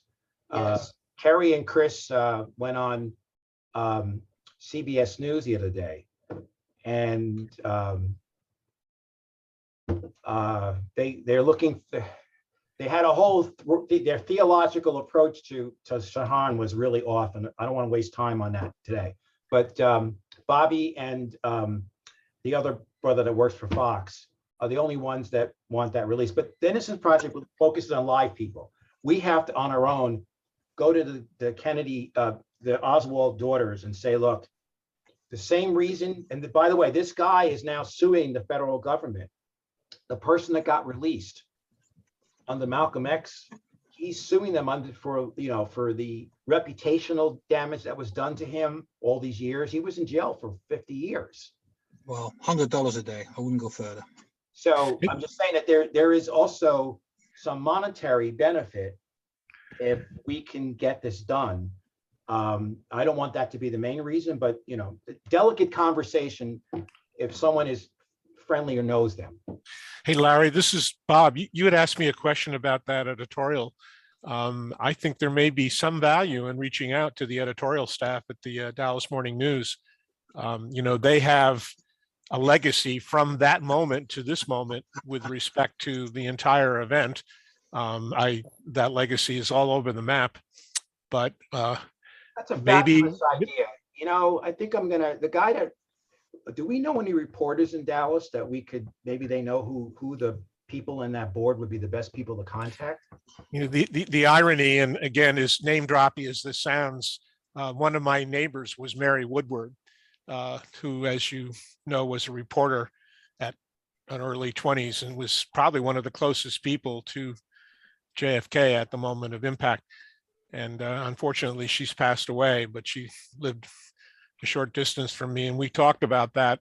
But again, she was too new to understand the bigger thing. But beyond that, I don't have any knowledge.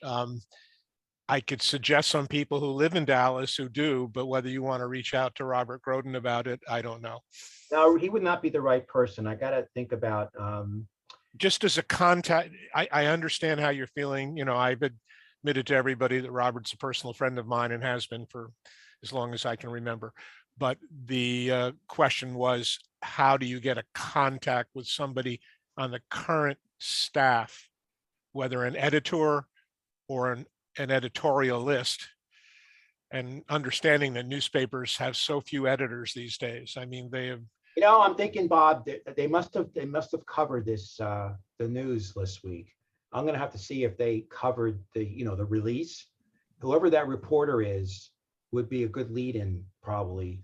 Because they would have assigned, somebody would have assigned him to cover this or her, this case. And the person who assigned the person probably is a good source. But that's an excellent idea to go through the daily, the newspaper editorial. And even if it was signed to a single person, that person would likely have had to have gotten permission by the editorial and potentially administrative staff of and ownership of the news. I mean, So there's some influence there. It's sort of implied. Right, to make that kind of editorial, someone needed, buy-in from a person that's above the editorial staff. So that actually was a very positive development, I thought. That's a great idea, Bob. I think I'll look into that, try to check some of the Dallas contacts to see who the best person. But we should, but I don't think one of the Dallas girls no longer lives in, one of the Oswald daughters, I don't think, one of them I think doesn't no longer lives in the Dallas area, right? Or, well, I don't want to waste time, Dave. We're already 18 minutes past deadline. So, Oh, gosh, 18 minutes. The other person that comes to mind, Larry, and I saw him on the call here briefly, is Gary Shaw. He lives in Cleburne, which is Yes. not too far from Dallas. He's been, I believe, a resident of that area for his entire life. yeah. And Hey, Bob, I'll tell you what, I'm in contact with him every day. I talk with him almost every day. He's kind of like a father figure to me, even though I'm about 10 years younger than he is. But at the same time, let me pass that over to him and see if he has any information and any contacts there. That's great. You and I, Casey, are in the same exact thing. Gary was a father figure to me, and Gary shared some personal experiences we had back in the 70s together. And in fact, I just did some work for him and sent him a package in the mail. I was going to ask him whether he got it, but he disappeared too quick. It would be good. So, in other words, the way I view this is that if we can get the daughters, or at least one daughter, to agree to let us bring this on, then we could go to the Dallas Morning News and publicize the what we're doing, which would put additional pressure on the district attorney to allow us to at least, basically the idea is I've told Marina, Bill and I sent her a letter back in 2017 that we don't want them, the daughters and their offspring, to become like the Mudd family. The guy, the doctor that treated John Wilkes Booth, and they still have not exonerated or expunged his conviction. So we want to try to, it's for the benefit of her progeny.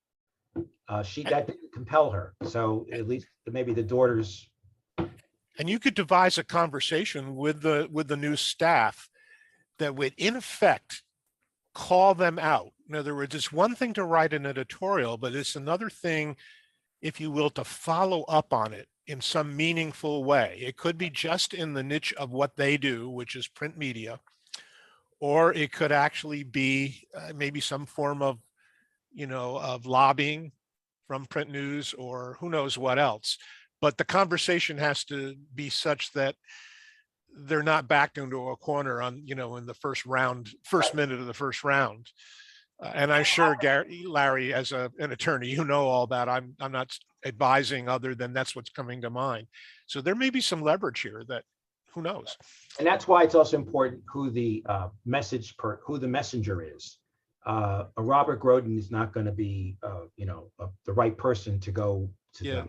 Just to clarify that, I was only suggesting Groden as a person to get a contact name, but absolutely I wouldn't. I think Groden would probably cause them to reverse their editorial. I would actually try to pick a local lawyer that we trust, and there's a couple down there, to be the one that does the outreach, because New York or California lawyers are not going to be. That's not going to be a good result either. We need this to be someone that they trust and know. Hey, I was going to say, before everybody gets off here, I just want to, it's been 58 years, guys. We're closing 58 years on this murder case, and we have come a long way, and we still have a lot of ways to go. And I know Bill Simpich says that all the time, but I personally want to thank everybody for all the work that they're doing in keeping this up and trying to keep it alive, and for all the information that you guys have brought out over the years. So I just want to close off by basically saying I wish everybody health and wealth and And the other thing is happy holidays, because you know, with all this virus and crap that we were talking about, it's awful. And I hope everybody is safe and healthy and has a very good holiday season. So I'm going to close out here for you guys, then I'll let David close it out. But thank you guys for all the things you're doing, and we'll see you next year. Hey, Casey, before you go, and you mentioned Gary Shaw, and I've always been curious to ask Gary how he feels about what happened to Larry Ray back in '96, if he thought that that was just an accident or if that was part of this whole thing, you know. Obviously it must have affected him, you know, and you know, must have shocked him actually, you know. And do you have any thoughts of maybe how, you know, how he feels about that? Yeah, I do, and it's it's a touchy feely subject with him, even right Yes, now, it and would be, especially of with course.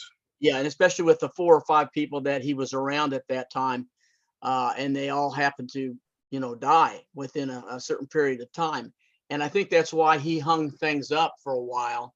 And now I think he feels good about the idea that there are other organizations and other people that are willing to go out and continue, you know, with what he's doing, and with what we're doing. But yeah, I'm in contact with him quite a bit, and I ask him questions about that, and he says that someday he'll break open and tell us. But and I don't know.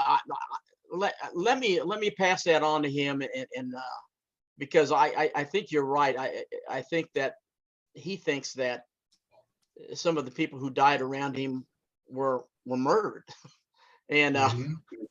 I started mentioning names, and he goes, "Well, I don't want to go into that right now." And I just said, you know, because it's I do think that's the reason why he got out of the research business for a while and hung things up, because I think it just scared the hell out of him. And I think this whole Roscoe White thing scared him to death. And I think that some of the things that they were on, in fact, the book that I'm reading now is Coup in Dallas. And there are some things that Gary says, holy cow, he says, we were writing an article on that. And he says, Albarelli put the damn thing out. And he says, no wonder some of those co-authors are upset about this. And even with the sudden death of Albarelli, that's questionable right now too, as to whether or not he actually had a heart attack and died, or, you know, maybe it was brought on. So, but yeah, let me pass that on to Gary, and I'll probably get back in touch with you, Larry. Well, I was, you know, because his situation was so extraordinarily unique, you know, a one-car accident driving through Atlanta. And I had just lost my youngest brother to a car accident, probably, I think, the month before. So when that happened, it really, you know, shook me, you know. I also met Larry at Symposium in '93, and he was the most affable guy. He'd sit in the lobby and talk to everybody, and you know, he was a great guy. You know, he'd in his cowboy boots, you know, and everything. You know, my impression of him was that, and especially all the good work that he did with Gary. You know, he was a Ruby expert. You know, he was an expert. Yeah. Who are we and talking was about, by the way? Larry Ray Harris, Gary's co-author for Cover Up. 1996. He died very mysteriously in a one-car accident in Atlanta, I think October of '96, something like that. And obviously what Gary was talking about, I mean, Casey here was talking about that it was very, very affected him, you know, for many years. And, you know, that's what he's talking about. Okay. It could happen to any of us. Well, Absolutely. not that there's been any mystery, but Gary was also dramatically affected by the sudden death of Bud Fensterwald, who had just seen that day. You know, both Gary and I worked for Bud for years, but Good point. I don't know, Larry Rivera, whether there was any mystery around his passing, although I've seen discussion about it. And, you know, for fear of going another half hour, the whole side story of Fensterwald not being who he says he was another whole thing that I think Gary, you know, being a board member of the Committee to Investigate Assassinations, got wrapped up in as well. We talked about it for years, and I would never want to speak for Gary, but, I always thought Bud was an upstanding guy and never found anything to indicate that he was not who he was. But as far as his passing, supposedly of a cardiac incident, but How old was he when he died? oh my goodness, I should know that. He had to have been in his late 60s, I think. Oh, I could look it up quickly, but it's No, something yeah, I I'm think sure. he was. Does that sound right, Uh, Casey? Late 60s? Yeah, I think he was. And the other thing too is that you had another passing of a guy by the name of Larry Howard. And holy cow, I'll tell you what, for about 14 days, I was doing research personally with him, and then all of a sudden I get a call from his wife saying that he passed. And I go, what do you mean he passed? And that was under a lot of suspicion too. So I think all those little intricate deaths that have happened around and directly involved with Gary Shaw, I think I think it scared the hell out of him. Hey, I mean, Casey, the attack, the knife attack on Jack White. Oh, You know, absolutely. wakes up to this naked guy, attacking him with a knife in his room while he's sleeping. sounds like I Oh, need man. to change my first name, huh? Jeez, I'll tell you. By the way, speaking Howard- of Fenstall, Larry his Howard was archive is with the ARC. Yeah. That was What is that, Bart? Fenstall's archive is with the ARC, and thingy, Mary Farrell's side. What's his name again? I completely draw a blank now. Oh, Who doesn't? Rex. Bradford. Yeah, Rex Bradford. Rex. They'll probably bring it to light within the next year or so, because he's already been working on doing some bits on digitizing stuff for the ARC, and Fenstall's archive is part of the collection of the ARC, so they'll probably digitize that soon as well. So, Fenstall was 70, by the way. 70. Okay. It's unbelievable that, he passed in 1991. It seems in some ways to me like yesterday, and yet it's that long ago. But yeah, he was born in 21, Wow. even before my parents. So Yeah, Gary told me basically that that Bud from time to time would be down at the Assassination Information Center in Dallas, and it was his money that kept that thing open, and several people ran that down there along with Gary Shaw, but at the same time, Robert Johnson. Robert oh yeah, Johnson. Robert Johnson, yes, yeah, absolutely. And I'm assuming that Robert is still alive, because I saw him in Dallas. I'm going to say about 4 or 5 years ago, but I can't say for sure where he is and what's going on. But every once in a while, I'll end up going to some sort of a conference down there, and I'll see him, and he'll come up to me and he goes, "Hey, you remember me? Yeah, I know who you are. Yeah, geez." So, but yeah, let me talk to Gary and see what. There are a lot of incidents that have taken place, and I haven't totally forgot about Jack White, because I used to go down and see Jack White all the time. But God, I'm telling you, that would scare the bejesus out of me. I mean, he got stabbed. I mean, he was lucky to be alive. Yeah. Jeez. And then he still went on and did research and put out documentaries things. And I think his whole archive is down at in Baylor.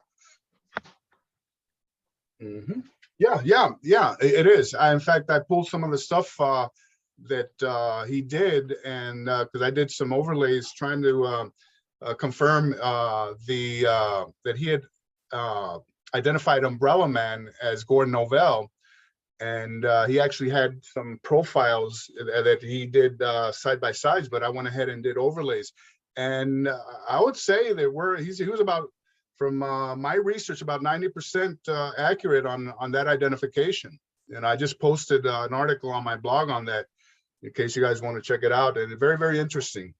And I went over to his website. He's got everything is there on Jack.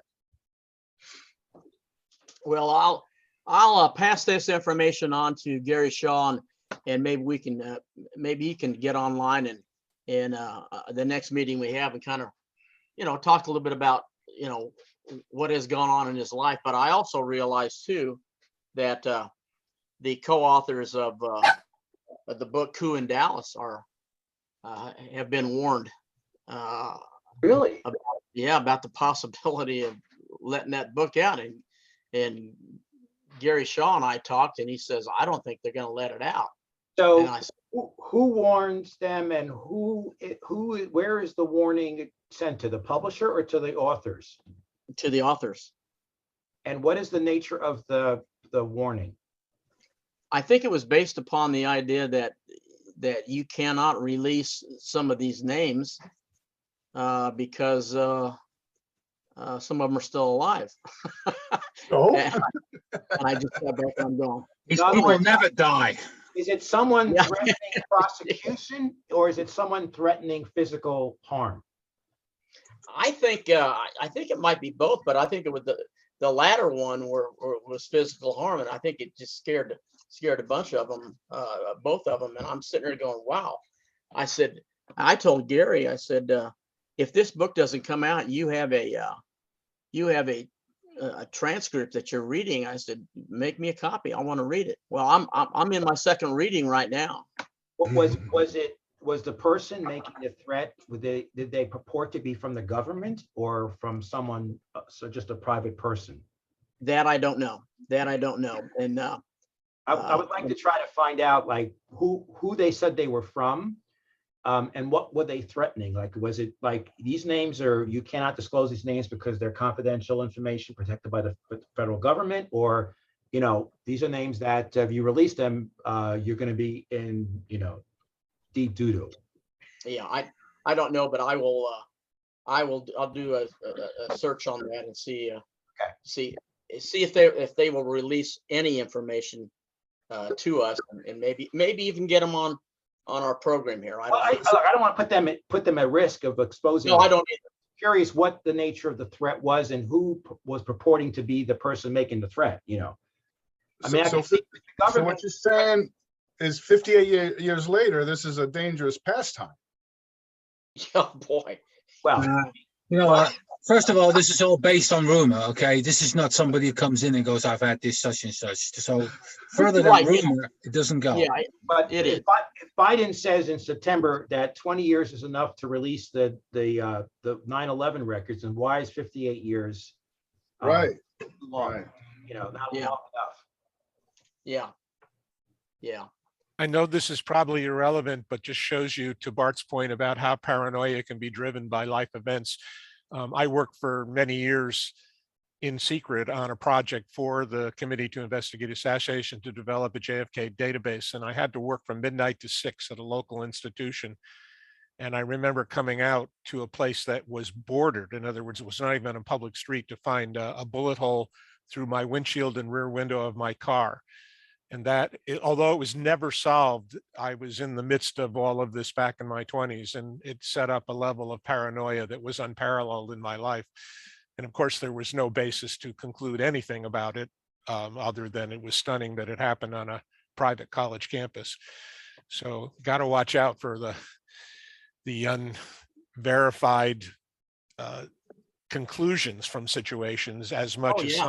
some of them are at least the anecdotal information, if not circumstantial information, is so rich and compelling to lead to conclusions that we sometimes make. It's really tough to uncover the actual real evidence, if you will.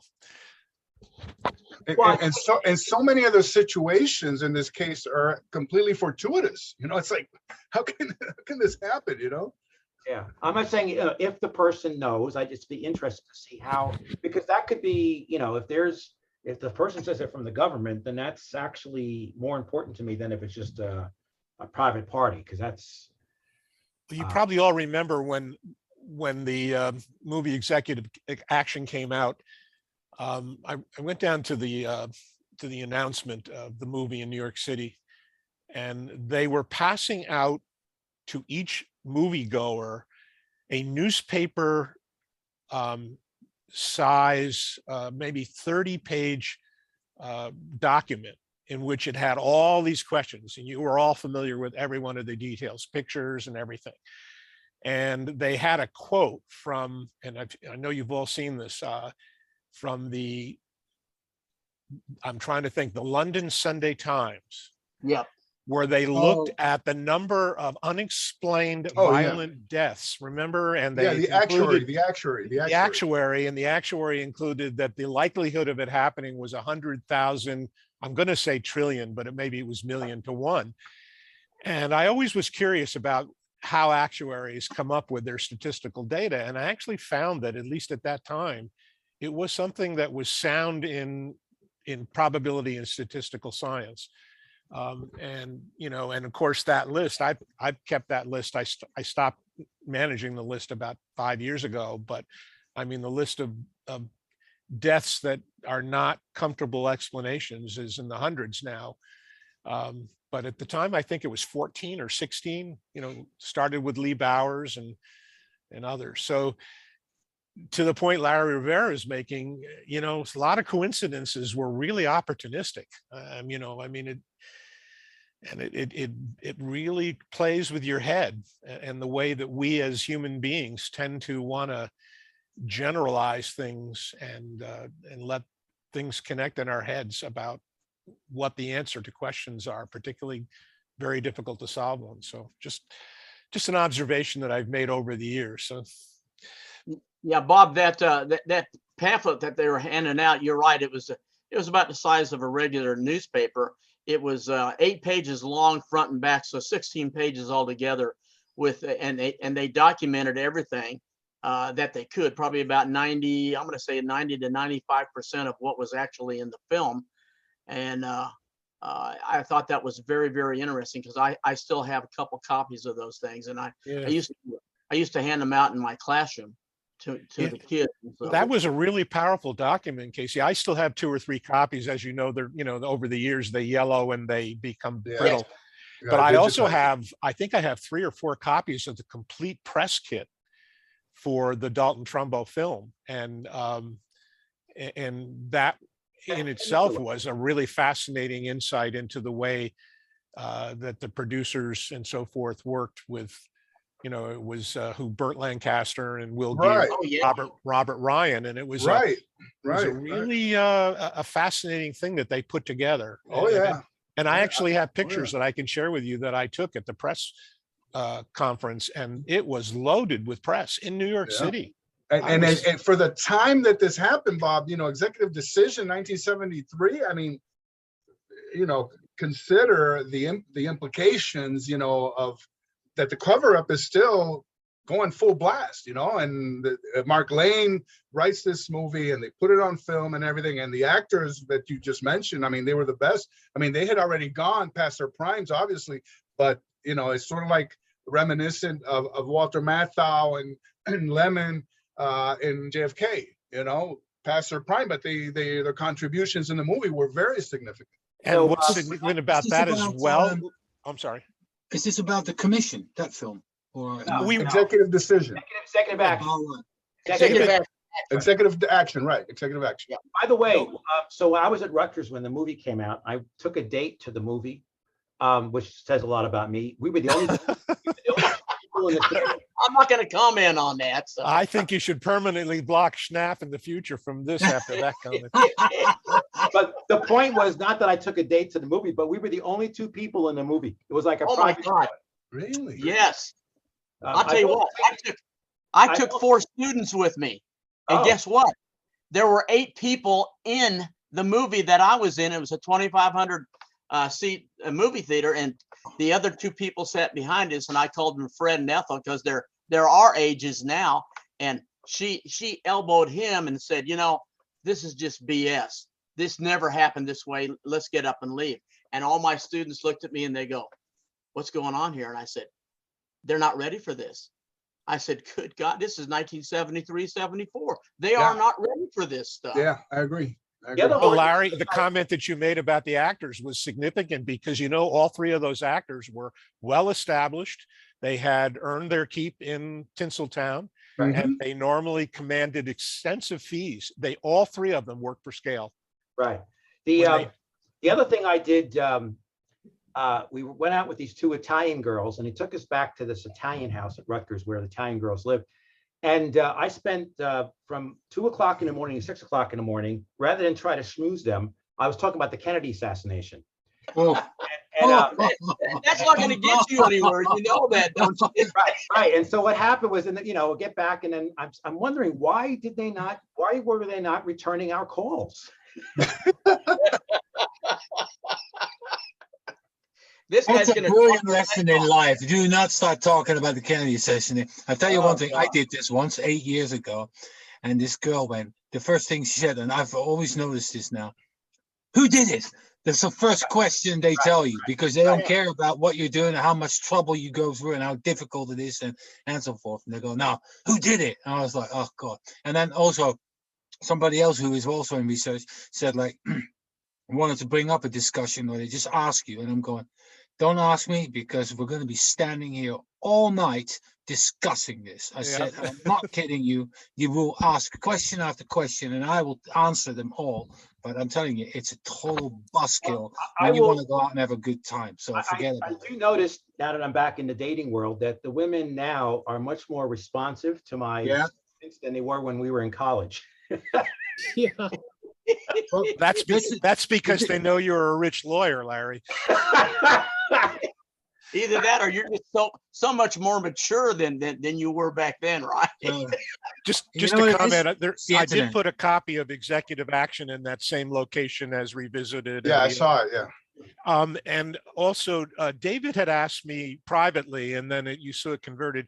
He said, do you have a copy of The Commission? And I thought that I did. And there are several other movies called The Commission, one related to 9/11, one related to organized crime. I do not have it. I asked the question if anybody didn't get a reply. Have any of you seen that movie, and do you know anything No. about it? I mean, I'd No, love. but we've been Mark looking for it. Sobel. We can't get it. I can't find it anywhere either. So Mark you know, Sobel, he holds it, and he doesn't want to release it. I would love to So be able to at least just digitize he it. doesn't want to do it. He had, I think, a 12-hour version, and he's been slowly cutting into it, this, that, and the other. But he sits on this stuff because he used to work with William Law a fair bit. Maybe still does, but I've asked through William, I said, when the fuck do we get to see this goddamn film? I mean, he's been working on this damn thing for 15 to 20 years. Well, the one that I'm talking about is the one that Mark Sobel produced back in 2003. That's only about an hour and a half. Are we No, well, talking then about they the made same a thing? short version, but he doesn't want to release it because the original version was 12 hours long. Oh, I was unaware of 12 that. hours with Ad Ashner and all these big wigs, you know. And- old- Well, it old was- school actors. It was shown at the Texas Theater as a premiere, but it was, I think it was shown just one time and one time only. And I've been trying to reach out to Mark Sobel, and even through his, through his contacts. And, it'd be a great film to release. And I think it was well done. And actually, a lot of the actors, they did their acting for free. Yeah. They didn't even get paid for it. But, the clips I've seen of it, I mean, it looks like a tremendous, film. But again, I'm just going by the clips I've seen. So. Yeah, we should probably put an effort in, when I say we, whoever, has the time and interest, to see if we can locate a copy of it, even to borrow and just rip, to get it at least seen by some people. It would really be a nice thing. And, I mean, the actors there were even more impressive than the actors in Executive Action. I think He will Martin not release Sheen it. was in it, and He doesn't and want Martin to Landau, and he doesn't want to release it. He sits on it like it's gold. So, but there's a DVD version of it that you see if you Google for the Commission. You have to add the word movie. You'll see that there's a cover of a DVD, and it's reviewed in IMDb. Mm-hmm. So at some point it might have been commercially available. Well, maybe he's selling it that way. I Well, couldn't. what His website is inactive. I can't even get a reply from his website. From what I understand, the IMDb ratings was when it was shown at the Texas Theater. Oh, okay. I thought it was a rating from a digital commercially available, buy a copy. The Eight only point place that six I out of know 10. you can stream it online, ironically, of all places, is in India, because India has different streaming rules, and you can get it from Binder in India. But beyond that, I don't know where else you can get it. So Well, anyway, it was. He's done several films, and I think he's done things on RFK as well, and so forth. And he just doesn't want to let go of them. That's all I know. But that's I- why you can't find it. Spoken to him about that? And what's the point? It's like, he's not, where's the greater good if he doesn't let He it sees out? himself as an artist, and he doesn't see the product as finished. It's like the third Boston record. It took years before it came out, or the latest Tool record that took 13 years to produce. So So the perfect is the enemy to the good. what does Yeah. that mean? That means people that, or it's classically the enemy, the good is the enemy to the, other words, basically what it means is that you can't, something is good, but you won't let it out because you want it to be perfect, and therefore, you're not benefiting the greater good by keeping it. I got you. Hey, listen, It's I kinda gotta like- get going. it's I gotta kinda- get going. Before I go, because I gotta leave the meeting. I found recently on YouTube, in case anybody's interested, the PBS Frontline program on Lee Oswald. It's there, the complete. So in case you want to download it, you can go to YouTube and get that. It's very interesting. That was done in 2013 for the 50th anniversary. What's the title? It's the PBS program that came out on 2013 about Lee Oswald. Was it accurate? It's a little dated in some areas, but it's a pretty fair. There are a lot of rare images and stuff. I didn't see the entire thing. I perused it, but it seems like I mean, For- I mean, give for- enough shrift? Do they give short shrift to his associations, or they sticking strictly to the official? they assume a lot of that's the problem. They assume a lot of the Warren Commission, but there's good dynamics, in the program. It's on YouTube, PBS Frontline, The Mystery of Lee Oswald or something like that. Hey, Larry, before we all get off here, thank you very much for doing all that work on Blender. Oh yeah. I had an update when we started, but whatever you need, just let me know. I need because Bruce asked me for a view from the storm drain, and I sent that right away. Very good. Thank you for the work you're doing. Okay, thank you guys. All Well, right. Dave, you well, gonna sign off here? We had a yeah, good I discussion. think we'll wrap it up. And like I say, we'll wrap it up for the meeting and also for the year. And we'll be back again in January. But I want to wish everybody a happy holidays, Merry Christmas, and enjoy your maybe you'll take a break, or maybe you'll throw yourself heavily into your research over the next couple weeks. But definitely, like I say, we'll be back again in January. Definitely check out the Project JFK website, and if you click on the events tab, you'll find the next meeting release date when we're going to be together, and make sure you sign up for your e-ticket. If you're there and you want to make a donation to the website or through the website to us, you can do that on the homepage through the support our cause section on the donate button through PayPal. You can always do that. So with that, like I say, it's been an incredible year and I think a good meeting today. And with that, take a look at the documents if you get a chance. Look at the list. Go back in the chat log. It will be up with the replay sometime tomorrow. You'll be able to click on the link that Larry Rivera shared that has the entire PDF download. Or it's there right now before we, in the meeting. But other than that, I want to thank everybody for participating, and, I really hope you cut that whole COVID malarkey out. yeah, of the phone. Yeah? definitely. Yeah. All right, thanks so Gotta, much. gotta make that little clip out. So yeah, I'll get that done. Hey, Thanks very David, much. and also extend our compliments to Brian on his contributions to Tone's video. I thought he did a great job.